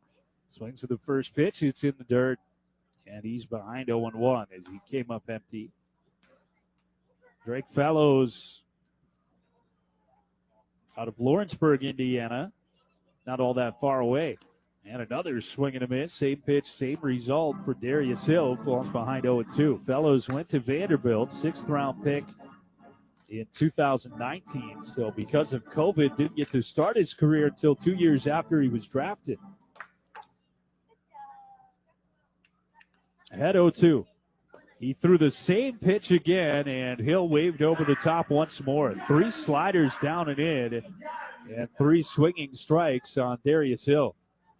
1 gone in the Iowa Cubs fifth. Back to the top of the order, and Owen Casey, who was 0 for 2 today with a strikeout. That was the big at bat so far with the bases loaded, nobody out in the third. Chandler struck him out on a 3-2 pitch. And this time he cuts through a changeup, falling behind 0-1. Fellows first made his way to Indianapolis last year, 3 appearances. He was a starter. He deals another changeup to Casey, and it's another swing and a miss. 5 pitches, 5 swinging strikes. As Daniel Palencia starts to toss in the Iowa Cubs pen. All off-speed pitches, too, by the way, from Fellows here in this 5th inning. 0-2 to Casey. Went back to it and struck him out swinging as well. And right now, the Iowa Cubs are in swing mode and cannot make contact. He threw 3 straight sliders down and in to Darius Hill, and now 3 straight changeups down and in. He gets Casey. And Dixon Machado, the batter, 0 for 1, a strikeout and a walk. And the first pitch bounced in. He tried the changeup again for good measure, and it skipped into the mid of Davis, and that will avoid all possibility of an immaculate inning. 9 pitches, 9 strikes. Home to Machado. It's outside and 2-0. Last year, he allowed 8 runs in 11 innings here at AAA, walking more than he struck out, Drake Fellows. 2-0. Machado looking at it all the way, and it's called a strike on the lower inside edge.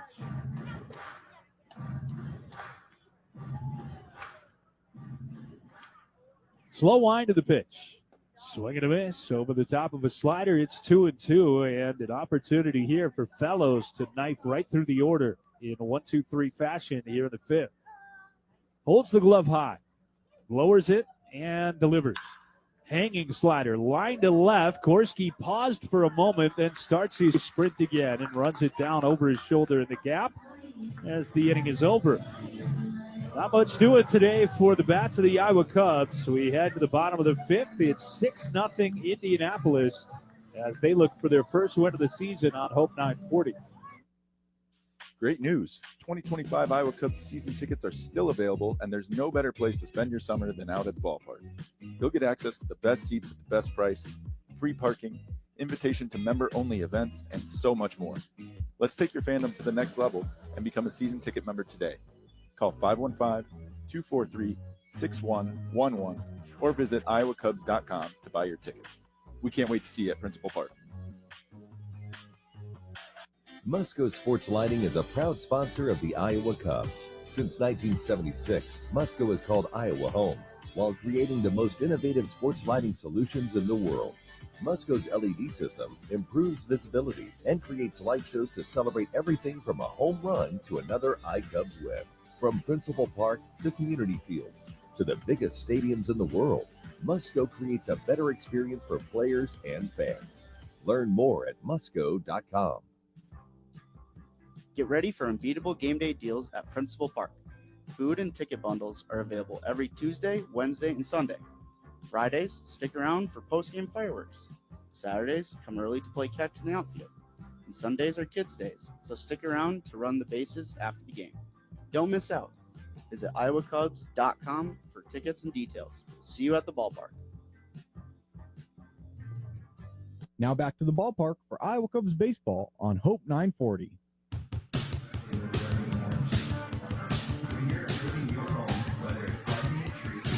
Back to the bullpen go the Iowa Cubs, trailing 6-0 in the bottom of the fifth. This is a Plumbers and Steamfitters pitching change. Plumbers and Steamfitters, a proud sponsor of pitching changes on the Iowa Cubs radio network. It's the hard-throwing righty Daniel Palencia now to face the middle of the order, 3, 4, and 5 for the Indians, starting with Henry Davis. Palencia making his second appearance of the year, 25-year-old from Venezuela. And his first pitch, he's a breaking ball outside for ball one. In that first outing, he got the save on opening night against Omaha. He works out of the stretch. Fastball rolled to short, right at the feet of Dixon Machado. And there's one away here in the Indy fifth.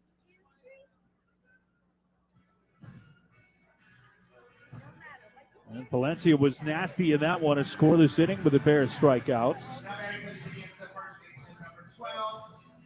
Billy Cook, the batter, he has 2 sacrifices today. In other words, he does not have an official at bat, but does have an RBI on a sacrifice fly in the first, then a sac bunt in the third, and he takes up and in from Palencia at 99 miles per hour, ball one.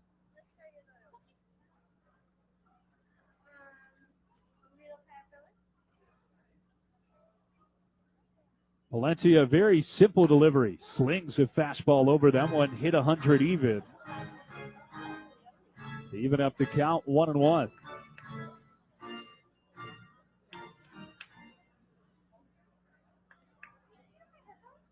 Cook awaits and takes down and off the outside edge.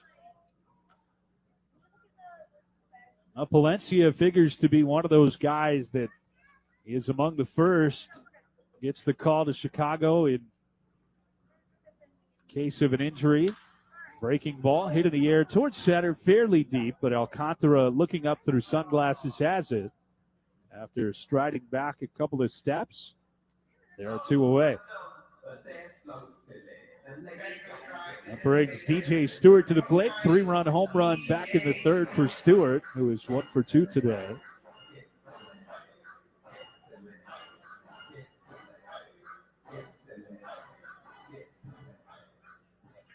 Slider and the splitter.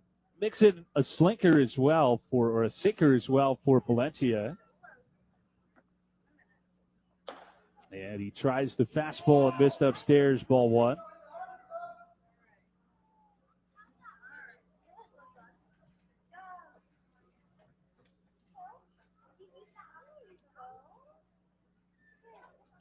Stewart waiting on the left side. Checks his swing and takes a strike. 99 miles an hour once more. Valencia made his MLB debut on July 4th a couple of years ago. 27 big league games that year. He fires the fastball up and away, 100 once again for Palencia, and that'll be a common theme, 99, 100. 2 balls and a strike, though, with 2 outs. 6-0 Indianapolis in the 5th. And that fastball misses outside once again. Last year, 10 games in the major leagues for Palencia. He had 1 save, his first big league save. Struck out 16 and walked 12 in 14-plus innings. His 3-1 pitch to Stewart is a little bit low, just down below the knees, ball 4.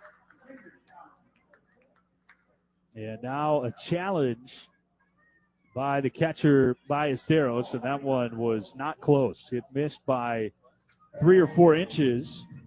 At this point of the game, they're figuring they're not going to need the full allotment of challenges. DJ Stewart with a big hug for Carlos Perez as he gets to first base. He's there with 2 outs for Matt Gorski. He went back-to-back with Stewart in the 3rd inning, and now a strike called. That was Gorski, whose home run was the end of the line for Caleb Killian, who departed with an athletic trainer in the 3rd, if you're just joining us now. 1 strike pitch, another fastball catching the outside black, and it's 0-2. Not much you can do with that at 99 miles per hour. Gorski waggles the bat down around the knees. Looks at first. Palencia does and comes home upstairs.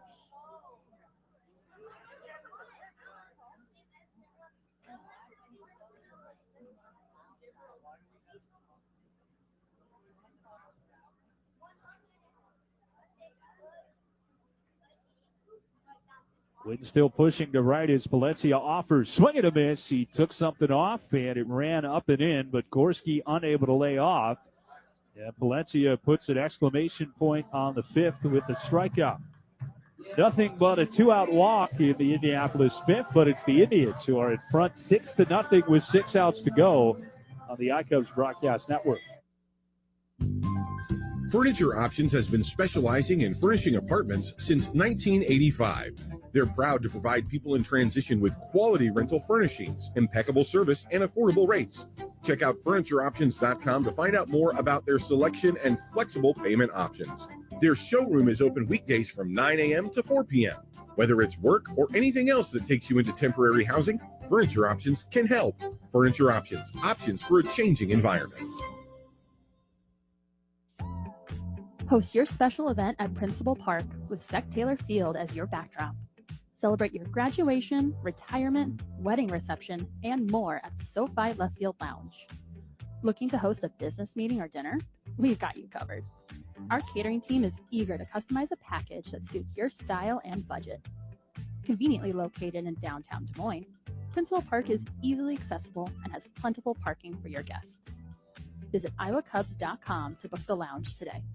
In the heart of downtown Des Moines, Confluence on Third Apartments offers a resort-style apartment community with luxurious studio 1- and 2-bedroom apartment homes. Enjoy the fun and convenience of downtown living with first-class amenities that include a sprawling outdoor courtyard with a pool, grill station, dog run, and hot tub. Other amenities include a fitness studio, rooftop sky deck, game room, theater, underground parking, and so much more to enhance your everyday living experience at Confluence on Third Apartments. With your favorite downtown venues just a short walk or bike ride away, you'll love the convenience of living at Confluence on Third Apartments. Learn more at ConfluenceOnThirdAPTS.com. Let's get back to Iowa Cubs baseball on Hope 940 with Jason Kemp. The Iowa Cubs running out of time here in game 1 of a doubleheader, down 6-0. As we start inning number 6, a 7-inning game. Moises Ballesteros leads off, takes a changeup low for ball 1. From Drake Fellows, who is out for his second full inning. Right-hander delivers down and in with an off-speed pitch again, and it's 2-0. Pardon me, his third full inning. He came on to first get Ballesteros with the bases loaded to end the 3rd. Popped him up. Hitters count, though, 2-0, and Moises looks at a strike call. Bit of a slow start for some of the prospects. Owen Casey and Moises Ballesteros, most notably, the guys who have hit throughout their entire career, and nothing to be worried about this early as Ballesteros takes low, 3-1. Casey is 1 for 14 now. Ballesteros is also 1 for 14 on the year. The 3-1 to Ballesteros is club foul back behind home plate. Full count, and it's funny, everyone always is so excited for opening day and makes overreactions commonplace based on a start to the year. And most of the time, guys figure it out quickly. Payoff pitch, Ballesteros swinging and fouls it back to the screen. I mean, there is a lot of attention on game one, but unlike, say, the NFL, when there are only 17 games, there's 162 in the big leagues, 150 of these things here at AAA. Another payoff pitch. Ballesteros goes down to get it and has his second hit of the season as he shoots a soft line drive into center field for a base hit.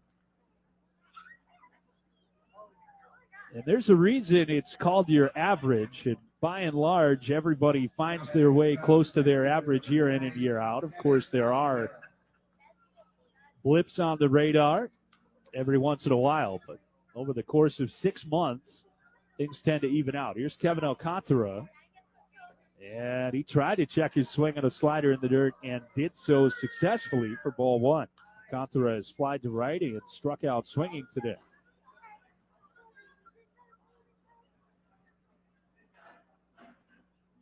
And stretched above his head and lowered to the belt by Fellows, who now gets Alcantara to swing over a slider in the dirt. He's had some trouble with that pitch today.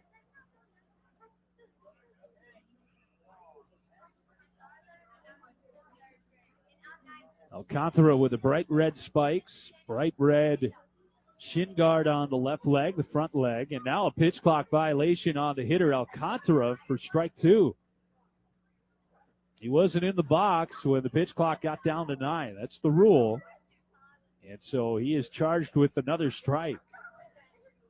And Fellows now comes home, and a slider down and away gets Alcantara to check his swing, but he was able to lay off.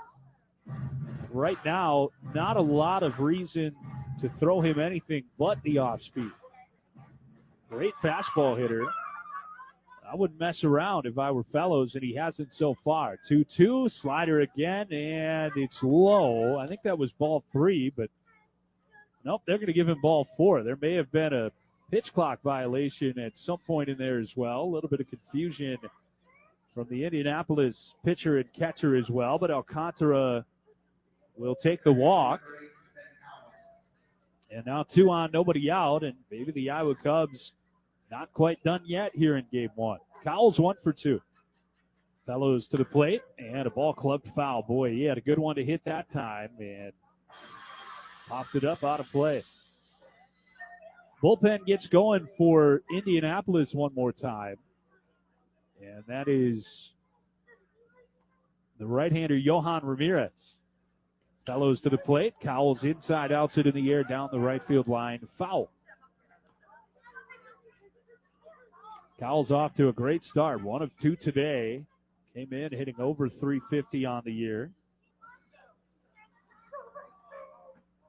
Ballesteros at second. Alcantara at first with nobody out. The 0-2 to Cowles. And he got another pitch over the plate. And this time tapped it foul third base side.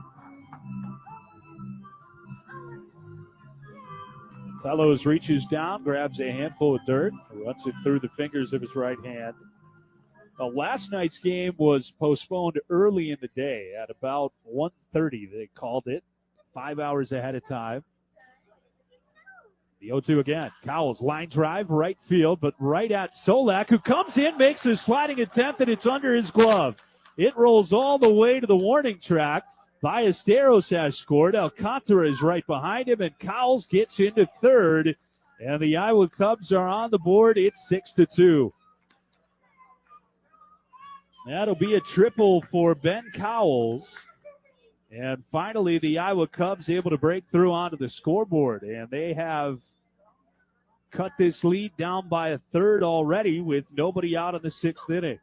Solak got caught in between there, trying to make a feet-first sliding catch and came up empty. That ball rolled for a long time. Iowa Cubs runs brought to you by Mid-American Energy, who wants you to be safe at home, too. Be sure to check out MidAmericanEnergy.com for tips on how you can be safe in your home when it comes to electricity, natural gas, digging on your property, and more. Be safe at home with Mid-American Energy.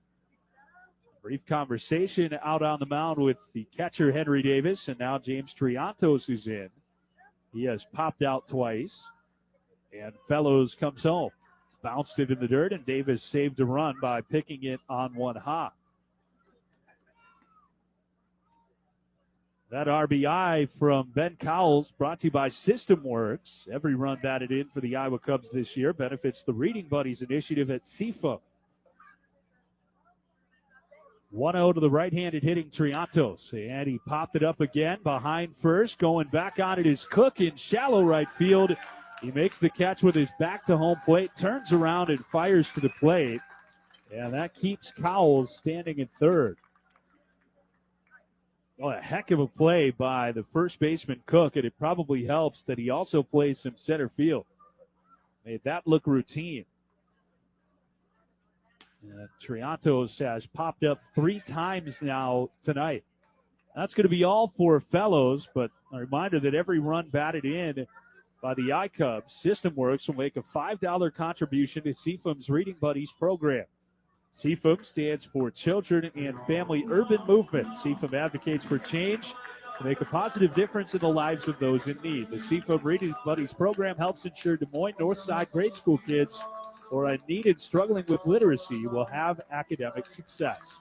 That's all for Fellows. Johan Ramirez will come on from the bullpen. He is being checked by the third base umpire and baseball. We'll be back in just a moment. A man on third, 1 out for the iCubs, down by 4 on the iCubs Broadcast Network.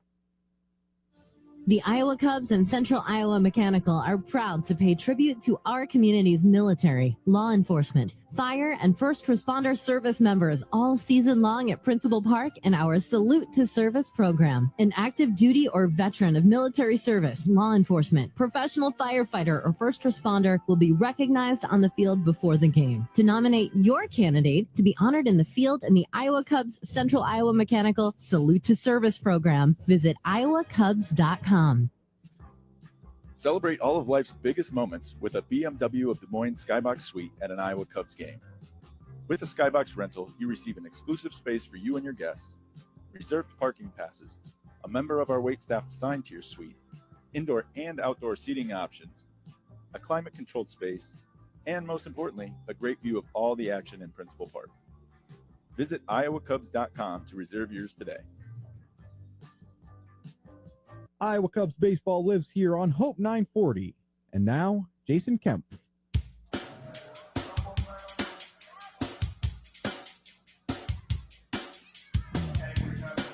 Johan Ramirez taking over for Drake Fellows with a man on third here in inning number 6. We're scheduled for 7. And the batter greeting him is Carlos Perez.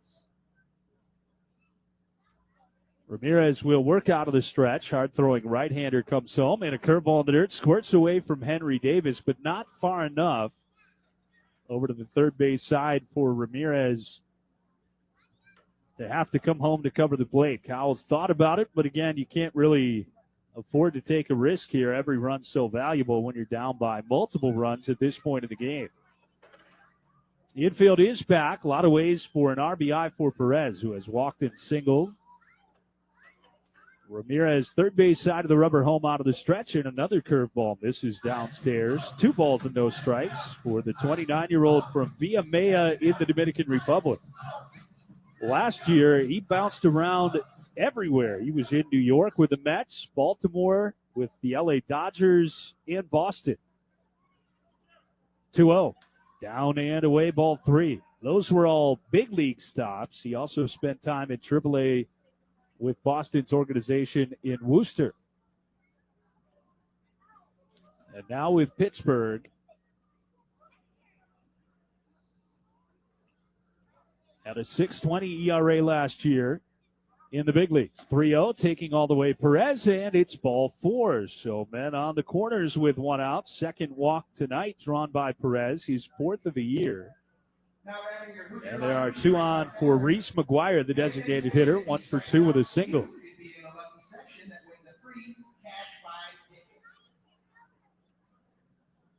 So Reese McGuire will step in.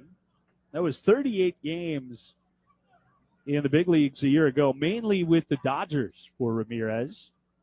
This pitch cut on and missed. A fastball across the letters for strike 1. And not sure what the calculation is as to whether or not he earned himself a World Series ring as a result of that time with LA.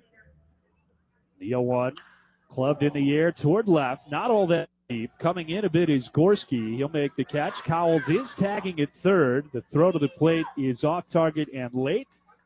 And it's 6-3 on a Reese McGuire sacrifice fly. He drives in his 4th run of the year.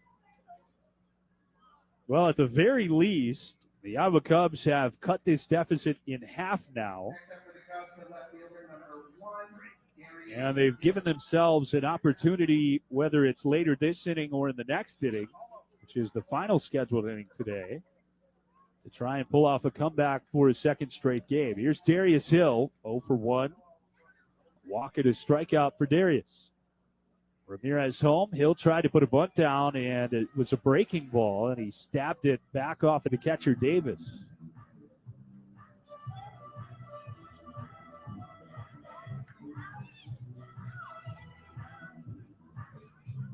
He ended last year, Johan Ramirez did, with AAA Worcester, and went 1-1 with a 2.18 ERA. Over his strikeout per inning there. And this pitch up and into Hill, 1-1. Ramirez started his career with Houston and then was selected by Seattle with a Rule 5 pick and made his debut against Houston, the organization he came up with. Ball with a strike to Hill. Turns on a breaking ball. Lines it to deep right. Solak going back, turning around, and it's off the wall.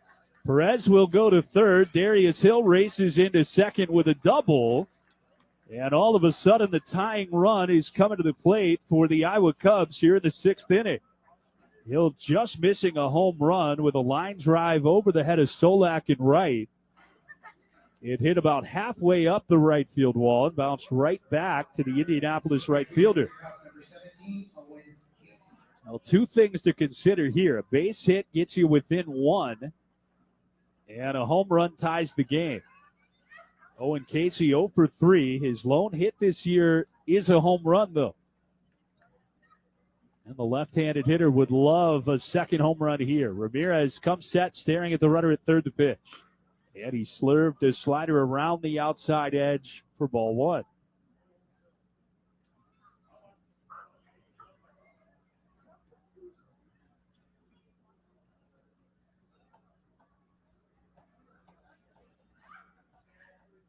Ramirez home. Slider slapped the other way toward left. That's down for a base hit.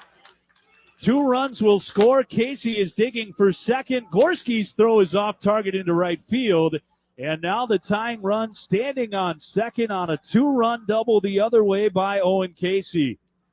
It's a 5-run inning for the I-Cubs. And they are once again making the Indianapolis bullpen sweat.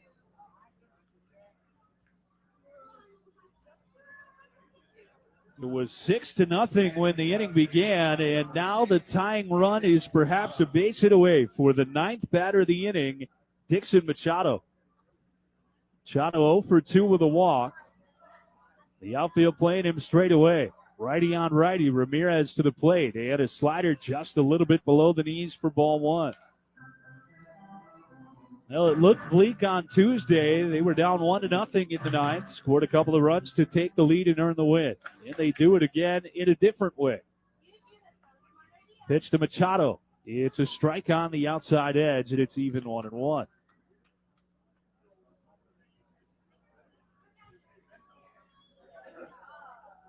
Five runs here in the 6th.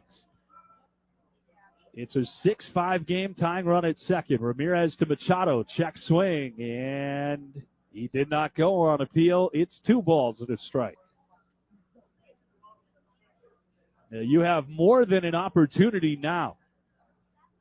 Go ahead run in the batter's box. Machado with 4 RBI this year in the plate or at the plate. And a 2-1 pitch.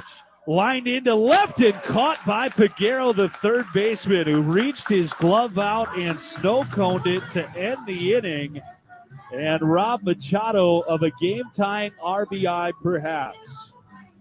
Now, the Iowa Cubs put 5 runs on the board. They do so on 4 hits. There were no errors, and they left the tying run at second. Machado's laser toward left, picked out of the air by Peguero, and we head to the bottom half of the 6th inning with Indianapolis still hanging on to a lead. It's now just 6-5. Looking for the perfect home? Artisan Management Group has you covered at Cityville on 9, the Iowa Cubs home away from home. With a resort-style pool, state-of-the-art fitness center, and an expansive dog park, they've got all the bases covered. Choose studio, 1, 2, or 3-bedroom apartments, all just a home run distance from Principal Park. Find your perfect place at cityvilleon9.com or explore all their communities at artisanmanagementgroup.com. Cityville on 9. Live well, live artisan. Make more memories together this summer. Whether you're celebrating a special occasion with friends and family, hosting clients, or treating your staff, take them to Principal Park for an unforgettable time. Groups of 25 or more qualify for reduced prices.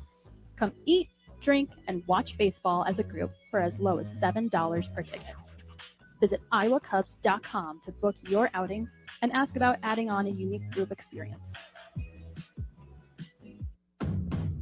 For 48 straight years, Ford F-Series have been the best-selling trucks in America.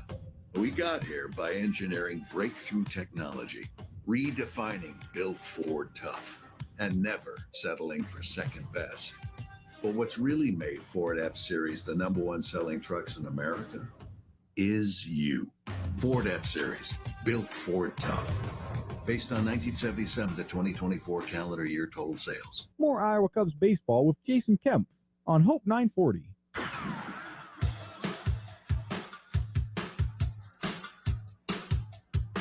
New pitcher for the Iowa Cubs as right-hander Ethan Roberts takes over in a 1-run game, and his first pitch is fouled back by Bryce Johnson, who was 0 for 2 today. A 6-0 game in Indianapolis's favor is now 6-5, and they almost tied the game on a line drive by Dixon Machado with 2 outs and the tying run on second, but it was caught by Liover Peguero.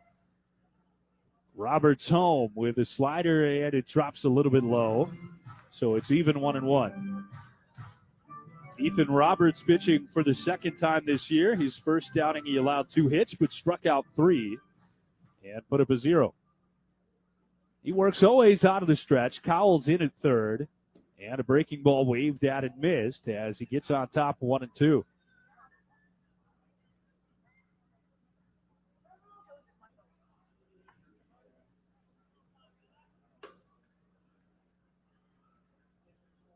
Reset the pitch clock here with the count 1 ball and 2 strikes. Timeout used by the hitter Johnson.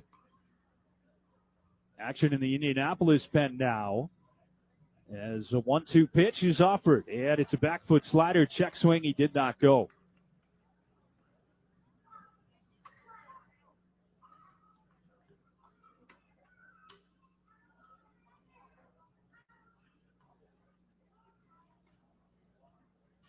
The bullpen has kept the I-Cubs attached later in this game. The offense finally came through it. Now Roberts with a strikeout as he sent a fastball right by the bat of Bryce Johnson. 92 miles an hour for a punch out. 1 away here in the Indianapolis half of inning number 6 as they're trying to add some insurance right now to what is a tenuous 1-run lead. Nick Solak will be the batter. The man throwing in the pen is Peter Strzelecki, a 30-year-old right-hander. He'll try and earn the save, it appears. Nick Solak has homered today, and he cues a breaking ball from Roberts off the end of his bat on pitch number 1 for strike 1. The Iowa Cubs will have Ballesteros, Alcantara, and Cowles coming up. Certainly not a bad part of the order if you're looking for what you hope is 1 run to tie. 2 runs to take the lead. If you can put a 0 up here, ball punched foul again by Solak, and it's 0-2 on the number 8 hitter, who again hit their first home run of the season not long ago. Early in this game to make it 2-0. That was in the second inning. Roberts has looked sharp early on. Ahead in the count, using primarily the slider. He threw it again, and Solak drove it in the air, foul toward right. Owen Casey gives it a look, but we'll watch that one sail out of play into the seats.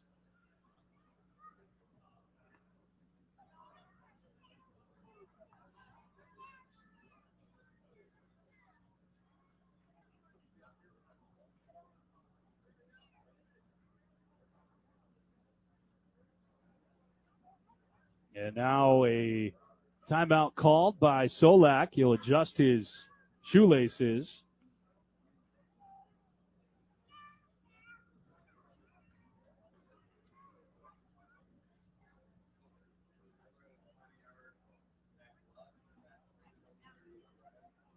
Swing and a miss. Fastball from Roberts, and he struck out Nick Solak. 2 strikeouts in a row for Ethan Roberts.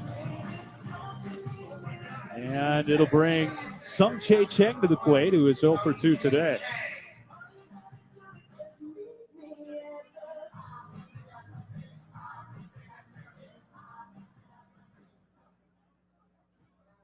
Roberts trying to put up a 0 here. The bullpen has not yet allowed a run today. Roberts steals his strike, and he gets in front 0-1. Caleb Killian allowed 6 runs in 2 1/3 innings. Riley Martin an inning and 2/3 scoreless. Valencia worked around a walk in his lone inning with a strikeout as well. Roberts fires. His slider catches the lower inside corner to Chang, and once again, Roberts on top 0-2. He's used the slider to get ahead, and then he's used the fastball to finish off hitters here of late. High set, 0-2 pitch, up and away. Chang easily able to lay off that one.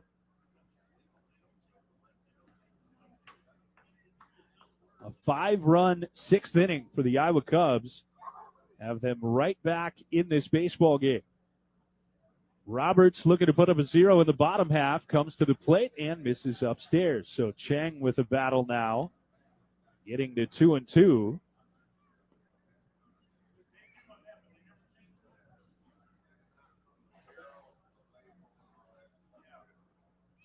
Break-even pitch with the bases empty.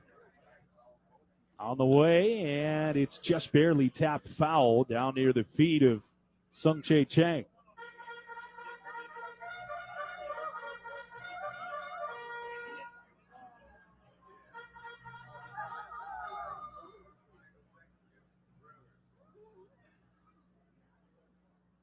Here comes Roberts, popped up, shallow center field by Chang. Going back on it, Machado. Darius Hill, the left fielder, coming in, and Hill is there, camped underneath it to make the catch. And the inning is over.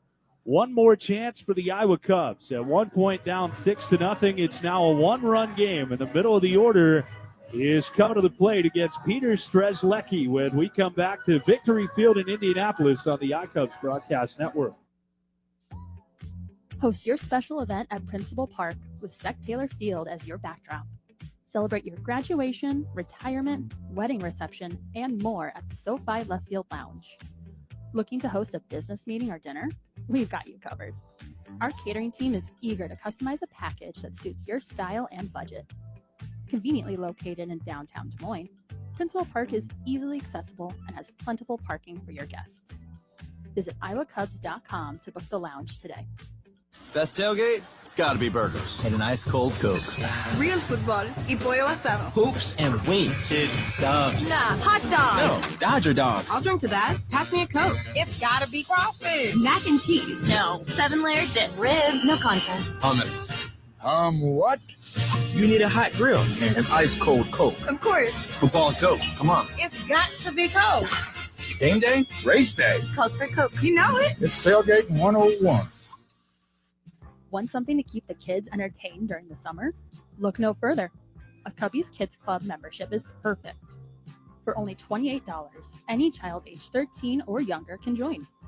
Membership benefits include tickets to every Sunday home game, 12 treat vouchers, a Cubbies Kids Club t-shirt, free access to the playground on Sundays, and an on-field experience with Iowa Cubs players. Visit iowacubs.com to sign up your young all-star. Get your peanuts ready. Iowa Cubs baseball is back on Hope 940.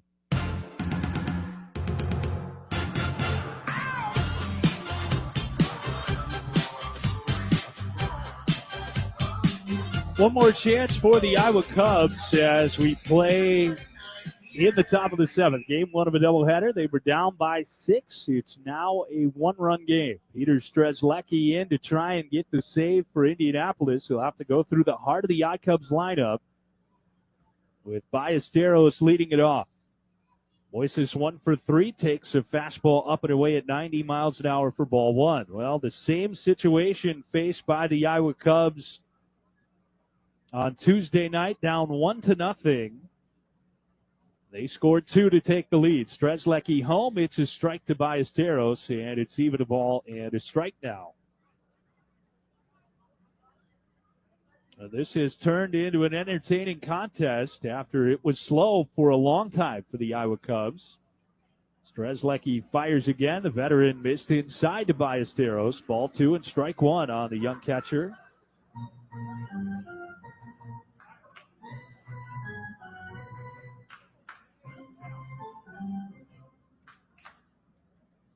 The 2-1 pitch, slapped down the ground to third and under the glove of the third baseman, Liover Peguero. He pulled his glove up too soon, and an E5 puts the tying run on base to begin inning number 7.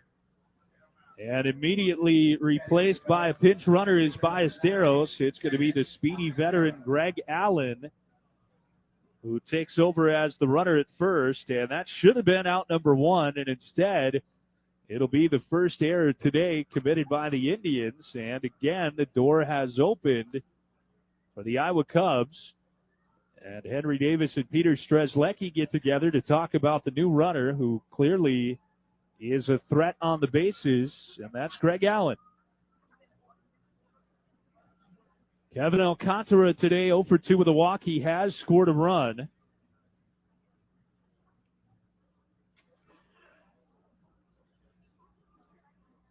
The pitch from Strzelecki. Alcantara shows bunt, pulls back and takes a strike. He did not think that pitch was over and did a double take at the home plate umpire. Again, Allen can run. He has a short lead right now held by Cook. Alcantara at the plate, the go-ahead run. A long set and a check on the runner at first. Cook not near the base. He was a couple of feet in front of it and in fair territory. And can the Iowa Cubs pull off another comeback in the late innings? Good start here to the 7th. On the air by Peguero. The 0-1 to Alcantara. Cut and a miss, and he's behind 0-2. The slider has baffled him so far today.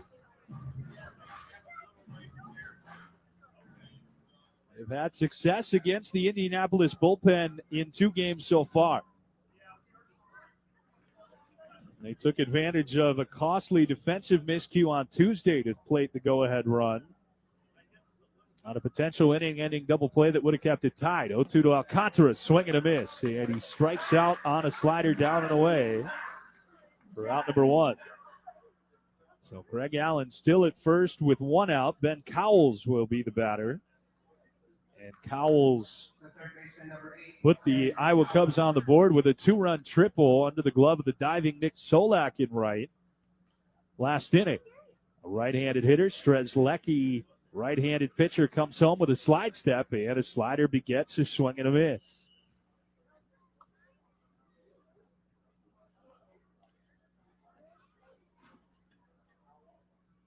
They did the hard part, got 5 on the board, and now you're looking for one big swing.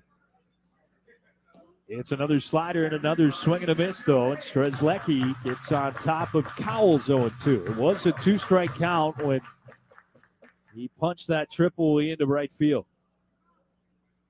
How big does the bases loaded, nobody out inning in which the iCubs came up empty earlier in the third look now that you're within one? Strzelecki's 0-2 pitch on the way. Cowles got underneath it and popped it up into shallow left. Cheng going back, still backpedaling, makes the catch for the second out. Cowles got a hanging breaking ball that time, and he just missed it. He had timed it well, but got it off the end of the bat. And the second out recorded, and the iCubs down to their final out with James Triantos at the plate, 0 for 3 with 3 pop-ups. Fastball changeup and a sweeper for Strzelecki. Trying to leave the tying run at first. Here's the pitch, and it breaks into the dirt, ball 1. Last year, Strzelecki pitched 10 times in the big leagues for Cleveland. 11 2/3 innings there, had a 2.31 ERA. He checks the runner and comes home, and Triantos takes it downstairs again, ball 2. Couple of near misses in this game. Bases loaded, nobody out, top of the order in the third. The iCubs did not score. 5 runs in the 6th, tying run on second, and a line drive that could have tied the game was caught by the third baseman. 2-0 to Triantos. He's low again, and it's ball 3. And again, none of those things in the moment looked all that large, especially the bases loaded situation in the third, because it was a relatively one-sided game. Now it's a one-run game, and those are magnified. 3-0 pitch down the middle. Triantos taking all the way. It's a strike. Strzelecki actually had better numbers last year in the big leagues than he did at AAA Columbus. Trying to earn the save here. 3-1 pitch to Triantos. And a slider is chased off the outside corner. A half-hearted swing and a miss by James. And it's a full count now. And with 2 outs, that means Greg Allen, the pinch runner at first, will be on the move. So ball in a gap or down the line is more likely to tie the game.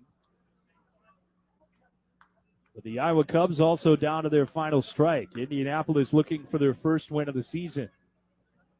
The payoff pitch and a big one with Allen running is on the way. Triantos clubs it deep into the air to left. Gorski going back at the track. He reaches up and it's off the wall.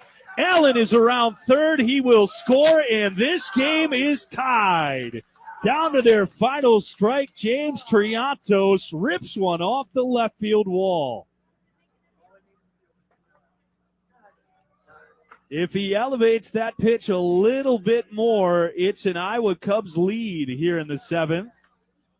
As it is, that ties the game, and the go-ahead run is at second base for Carlos Perez. What a swing there by James Triantos.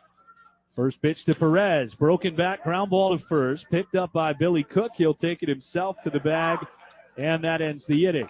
However, the Iowa Cubs score 6 runs, that one unearned, over the final 2 innings, and we'll head to the bottom of the 7th, trying to get this one to extras. You're listening to the iCubs on the iCubs Broadcast Network. Make more memories together this summer. Whether you're celebrating a special occasion with friends and family, hosting clients, or treating your staff, take them to Principal Park for an unforgettable time. Groups of 25 or more qualify for reduced prices. Come eat, drink, and watch baseball as a group for as low as $7 per ticket. Visit iowacubs.com to book your outing and ask about adding on a unique group experience. Can you think of anything that costs the same today as it did 10 years ago? There isn't much. That is, unless you're a Mid-American Energy customer. Thanks to all the renewable energy we're generating, our customers pay nearly the same rate for electricity today as they did back when we were all singing, "Call Me Maybe." And with Mid-American making even more investments in clean energy, you can count on enjoying those same affordable rates for the next decade. Now that's obsessively, relentlessly at your service. Get ready for unbeatable game day deals at Principal Park. Food and ticket bundles are available every Tuesday, Wednesday, and Sunday. Fridays, stick around for post-game fireworks. Saturdays, come early to play catch in the outfield. And Sundays are kids' days, so stick around to run the bases after the game. Don't miss out. Visit iowacubs.com for tickets and details. See you at the ballpark. Hope 940 is your home for Iowa Cubs baseball all summer long. Well, the comeback ICUBS have struck again. They have scored 6 runs over the 6th and 7th innings to tie this game up entering the bottom of the 7th. Our final scheduled inning in game 1 of a doubleheader today, and now they're trying to get it to extras as Ethan Roberts, who's back on the mound to face the top 3 hitters in the Indianapolis order. Leover Peguero will lead off, 1 for 3. And Roberts home. Spins his slider away, ball 1. A 1-2-3, 6th inning for Ethan. The ICUBS bullpen in 3 2/3 innings has not allowed a hit. They have walked 1 and struck out 7. 0-1 delivery, another slider, and this one bit off a piece of the corner, and Peguero wants to challenge that strike call. And on review, it was a ball, so it's 2-0, and a good challenge used that time by Peguero. The first challenge so far by the Indianapolis Indians, and they are successful with it. Peguero hauls the bat up over the plate again for a 2-0 pitch now, and swings at a fastball, popping it up. Right side and playable. Jonathan Long is now the first baseman, and he makes the catch for the first out here in the bottom of the 7th. So because Ballesteros was pinch run for, Greg Allen came in as the runner, and now Carlos Perez, who was at first base, has moved behind home plate and is catching for the first time this year. And Jonathan Long takes over as the number 3 hitter playing first.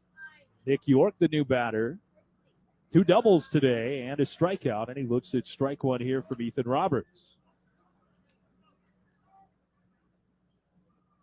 So Greg Allen back out of the game, and Jonathan Long is in for the first time at his typical first base spot. Roberts deals. It's a strike again. A good fastball, 92 on the inside edge. And I'm not sure you enjoy extras in game 1 of a doubleheader, but with rain possible tonight, why not go get a win here in game 1? You'll have to do it in extras, and the first step is getting there. 0-2 slider, swing and a miss. And Roberts fans Nick York with the second out of the 7th inning. And now Henry Davis is trying to keep this inning alive for the Indianapolis Indians. There is a right-hander throwing for Indy right now. The high set from Roberts. Righty on righty to Davis. And a slider bites outside for ball 1. Certainly a power threat here. Got to be careful with Davis. He could end this game with 1 swing. Rests the bat on his shoulder and looks at a strike. Fastball on the inside corner.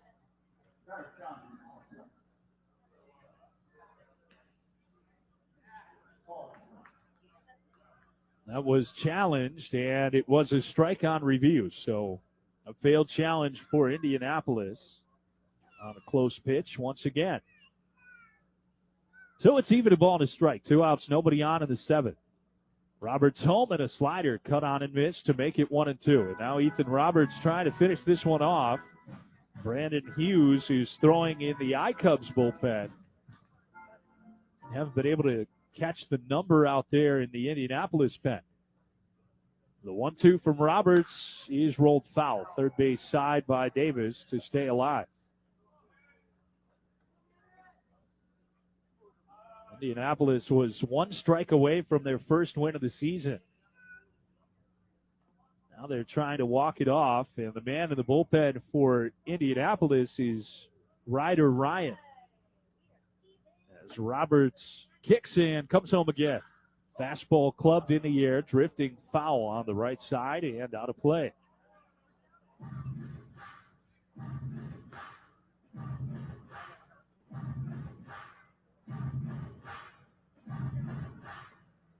The last inning for the ICUBS this year has been entertaining, certainly on this road trip.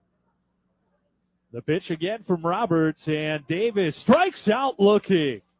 2 more strikeouts for Ethan Roberts. He has 4 in 2 scoreless innings. The iCubs bullpen has been fantastic, and we'll play extras in game 1 of a doubleheader. The iCubs will start with Perez, or a pinch runner at second. McGuire, Hill, and Casey coming up against Ryder Ryan on the iCubs Broadcast Network. Host your special event at Principal Park with Sec Taylor Field as your backdrop. Celebrate your graduation, retirement, wedding reception, and more at the SoFi Left Field Lounge. Looking to host a business meeting or dinner? We've got you covered. Our catering team is eager to customize a package that suits your style and budget. Conveniently located in downtown Des Moines, Principal Park is easily accessible and has plentiful parking for your guests. Visit iowacubs.com to book the lounge today. At Mid-American Energy, our 1.6 million customers depend on our energy 24/7. That's why we work 24/7 to deliver the safe, reliable energy you need. To keep our 99.9% reliability record, we're enhancing our technology, improving resiliency, and investing in critical infrastructure. We're generating power from all available resources to cover any increases in demand. And we're innovating to ensure you always have the energy you need. Mid-American Energy, obsessively, relentlessly at your service. Get ready for unbeatable game day deals at Principal Park. Food and ticket bundles are available every Tuesday, Wednesday, and Sunday. Fridays, stick around for post-game fireworks. Saturdays, come early to play catch in the outfield. And Sundays are kids' days, so stick around to run the bases after the game. Don't miss out. Visit iowacubs.com for tickets and details. See you at the ballpark. I'm Owen Casey, and you're listening to Iowa Cubs baseball on Hope 940.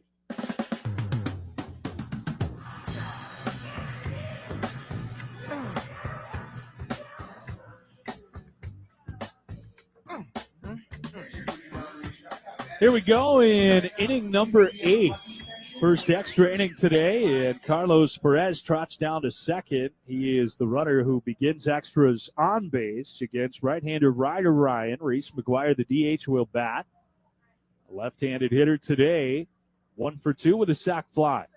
He swings at a first pitch changeup and comes up empty. It's strike 1. Ryder Ryan had a tough debut in St. Paul, 29-year-old right-hander, 6'2". Hoping for better results today. Figueroa in at third on the edge of the grass. McGuire takes a fastball low and outside. So it's 1-1 on Reese. Ryan pitched an inning and 2/3 last Friday in St. Paul. Allowed 2 runs on 3 hits and a couple of walks. Struck out a pair. And he's home again out of the stretch, and McGuire hammers it deep to right, but he hooked it foul. Just a little bit too far out in front of a 92-mile-an-hour fastball.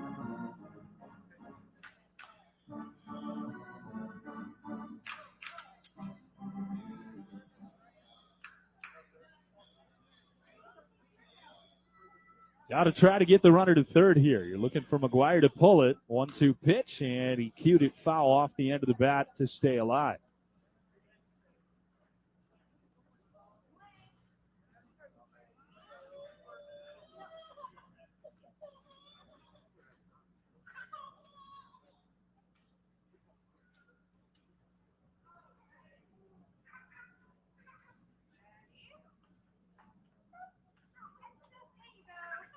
Ryan home, and a changeup darting down and away has McGuire leaning over the plate.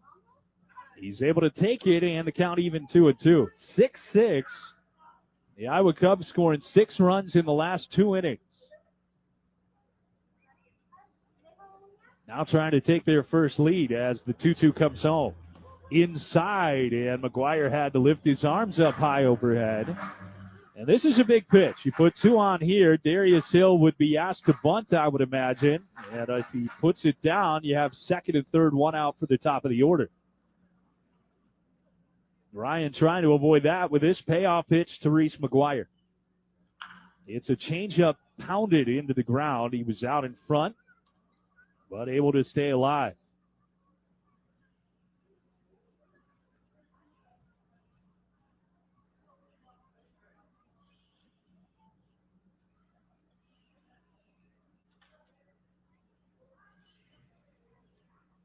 McGuire, a veteran hitter, trying to win the battle. 3-2 again. Swing and a miss, and the changeup down finally. Was able to put away McGuire. Big strikeout for Ryder Ryan. And there's one down in the 8th. Couldn't get the runner over to third. That was ball 4, but a really good pitch and a 3-2 count. That brings Darius Hill to the plate. He has walked and doubled today with a strikeout in the middle.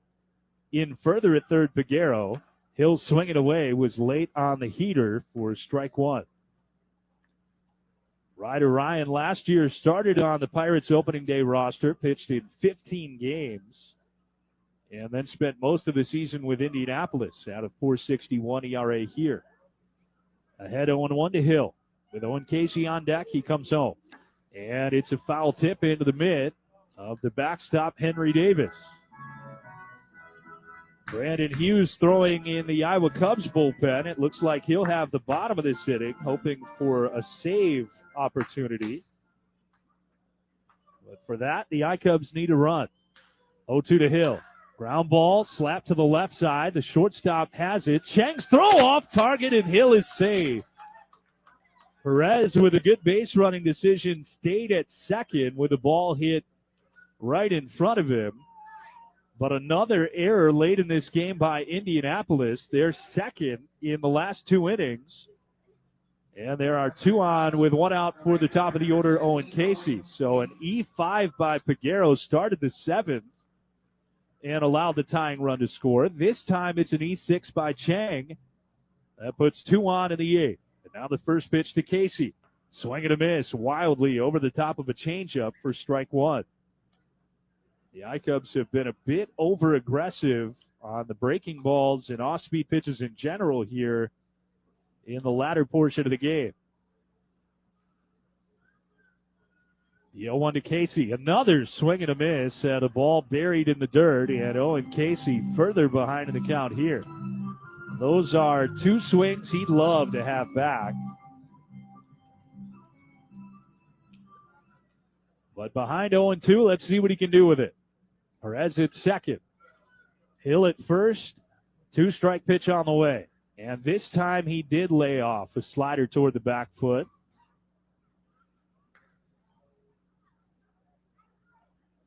Went to it 3 times in a row. Ryder Ryan figuring why not at this rate. And he's still in the driver's seat, 1 ball and 2 strikes. Davis set up down and away, and now the pitch. Swing and a miss. He did get him with a breaking ball in the end. And a couple of big strikeouts here in extras for Ryder Ryan. And now it's up to Dixon Machado, the veteran. 0 for 3 today. He nearly tied the game in the 6th inning. Hit a line drive to third that was stabbed by Peguero with the tying run at second and 2 outs. Still 2 on here with 2 outs in the 8th. Our first extra inning, and Machado swings through a fastball. And Ryan with the 93-mile-an-hour pitch gets in front 0-1. Jonathan Long has stepped into the on-deck circle. His first time holding a bat today. He came on defensively in the bottom of the 7th. 0-1 to Machado, almost hit him. A changeup got away from Ryder Ryan. Ryan asking for his catcher to get him a new baseball. Ryan trying to work around the air by Chang a moment ago. Tied at 6. 1-strike delivery. Machado took a strike. That was a slider on the upper inside edge. Coming up in the bottom of this inning, it'll be Henry Davis, the catcher, at second, if they don't pinch run for him. And then Billy Cook, DJ Stewart, and Matt Gorski do against Brandon Hughes. 1-2 to Machado. In the dirt all the way to the backstop, and that will advance a couple of runners. Perez gets to third. Hill down to second on a wild pitch.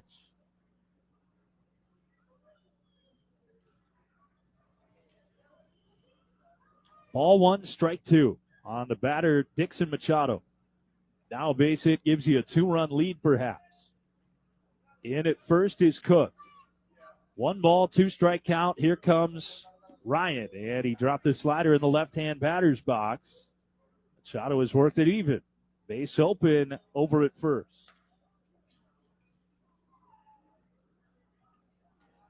On deck, Jonathan Long. Hoping for a chance to bat here in the 8th. That would be good news for the I-Cubs. 2s across the board in the pitch. High and outside, 3-2. Bullpen for Indianapolis has struggled in this series. The bullpen of the I-Cubs has been fantastic tonight. Payoff pitch with first base open. The kick and the delivery, and Machado fouled it back off the midsection of Henry Davis, who is down on all fours behind the plate. No one caught him right in the gut or a little bit lower.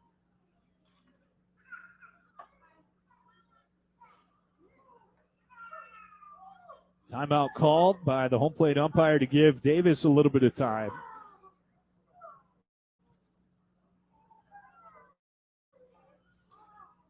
And now Ryan has a new baseball and is ready. 3-2 on the way. Down and outside, ball 4. Machado with a professional at bat draws the walk, and the bases are full of Iowa Cubs for Jonathan Long. Henry Davis going to walk out to the mound and talk to Ryder Ryan before this at bat from Jonathan Long. This was the first game Long did not start this year. This is the spot in the order, though, that was previously occupied by Moises Ballesteros, who reached on an error to begin the 7th. He was then pinch run for by Greg Allen. And then Long went out to first base defensively as Perez moved to catcher. And Jonathan Long this year hitting 182. He has an RBI and a chance for his biggest swing of the season right now. Bases loaded, 2 outs in the 8th, the pitch. Swing and a miss. Good slider from Ryan. A sharp, biting breaking ball right under the bat of the I-Cubs first baseman.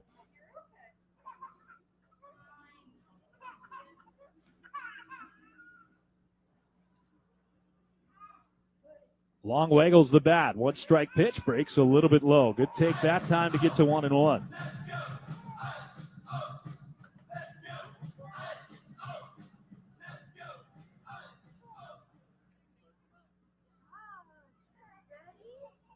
I-Cubs on every base, 1-1 home. Check swing and a slider missed low again. 2 balls and a strike. He has been content to throw the breaking ball over and over.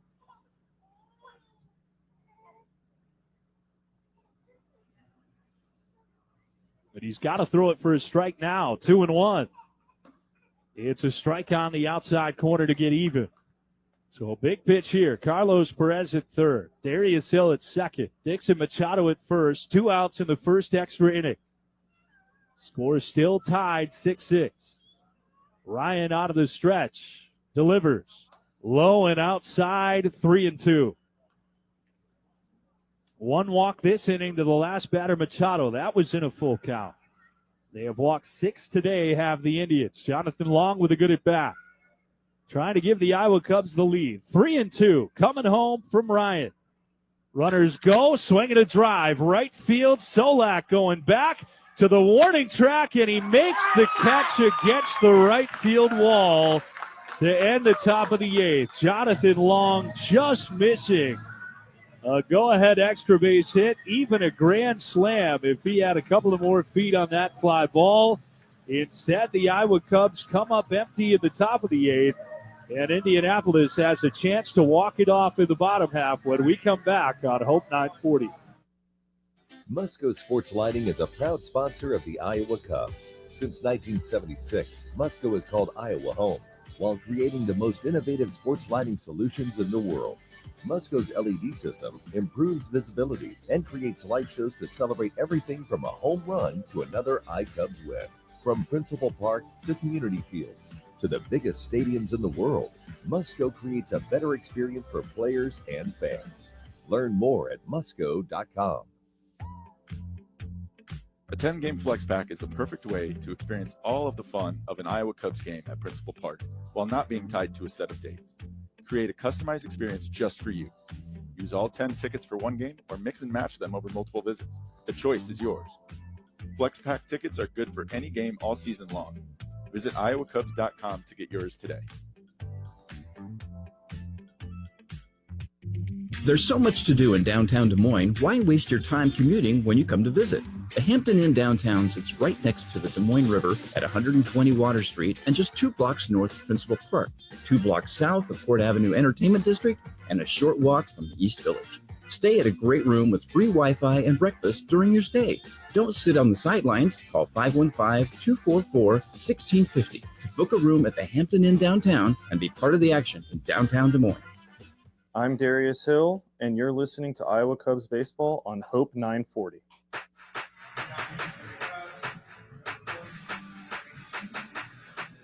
Jonathan Long's towering fly ball to right came up a little bit short of the outfield wall. And thus the I-Cubs come up empty with the bases loaded for the second time today. And it'll be Indianapolis now with a winning run at second to begin bottom of the eighth. Billy Cook will be the batter. Henry Davis, the catcher, is the runner out at second as they opt to leave him out there to run for himself. Cook, Stewart, and Gorski are the batters due up. And Brandon Hughes will be the pitcher for the I-Cubs. First pitch from the lefty, a backdoor slider over for strike one on Cook, who has a sac fly, a sac bunt, and a fly ball to center today. Hughes in his first outing allowed 4 runs on 2 hits and a walk.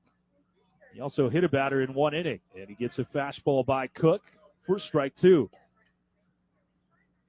So Hughes trying to flush that performance with a better one here, his second time out. 29-year-old from Michigan. The 0-2 to Cook, fouled up and over the press box, and out of the stadium here in downtown Indianapolis, it remains 0-2. Certainly some flair for the dramatic for the Iowa Cubs so far this season. They're hoping it pays off as the 0-2 is on the way and flared foul again by Cook.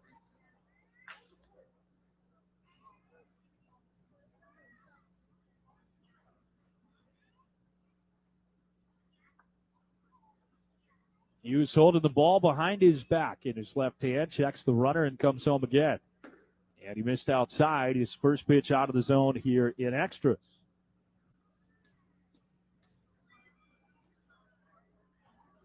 A lot of time in the Cubs organization for Brandon Hughes, who rocks home out of the stretch once more. And bounce one in front of the plate. That gets away from Perez and will move the winning run to third. Tried to overthrow it a bit and spiked it.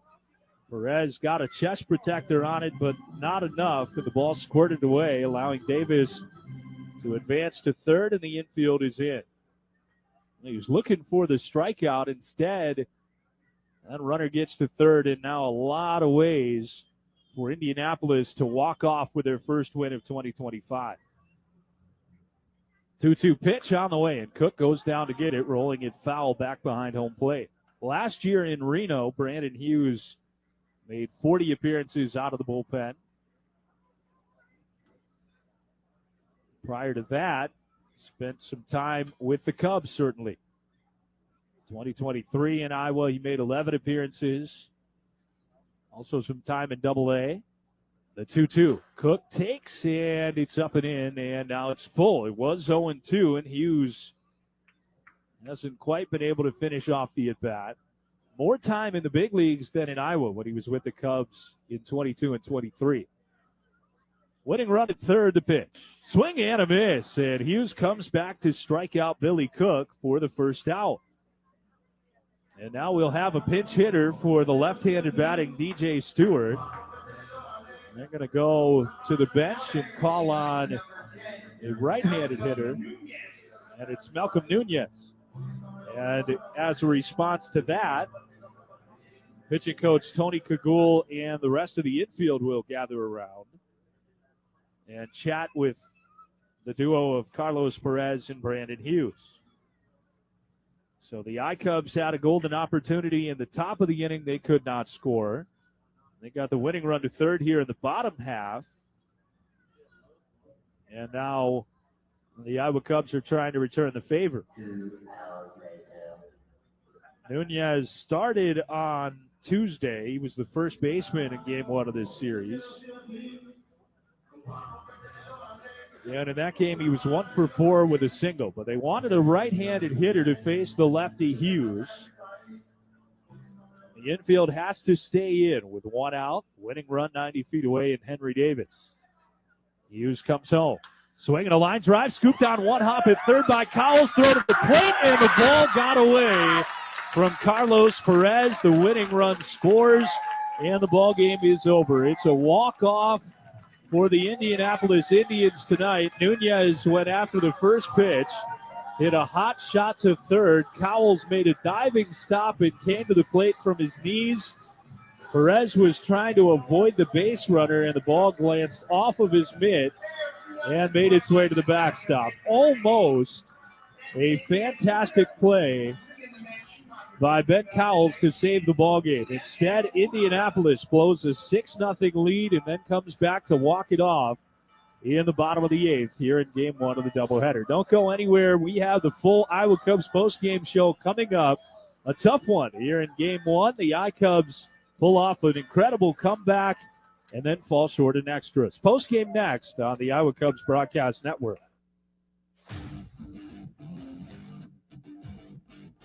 You've been listening to Iowa Cubs Baseball on Hope 940 and online at iowacubs.com. Tune in to each game throughout the season, starting with the pregame show 20 minutes before first pitch. Stay tuned. Jason Kemp will be back with the postgame show after these messages.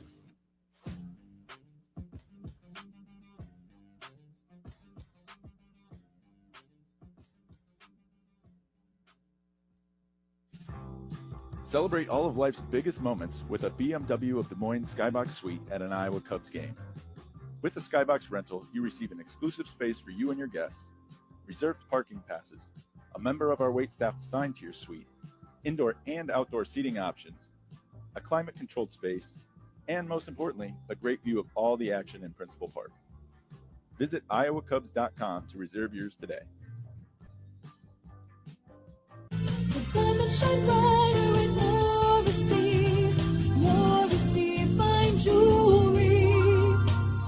Sometimes you hear people talk about going out of their way to help you. Well, I'm Vince Morrissey from Morrissey Fine Jewelry.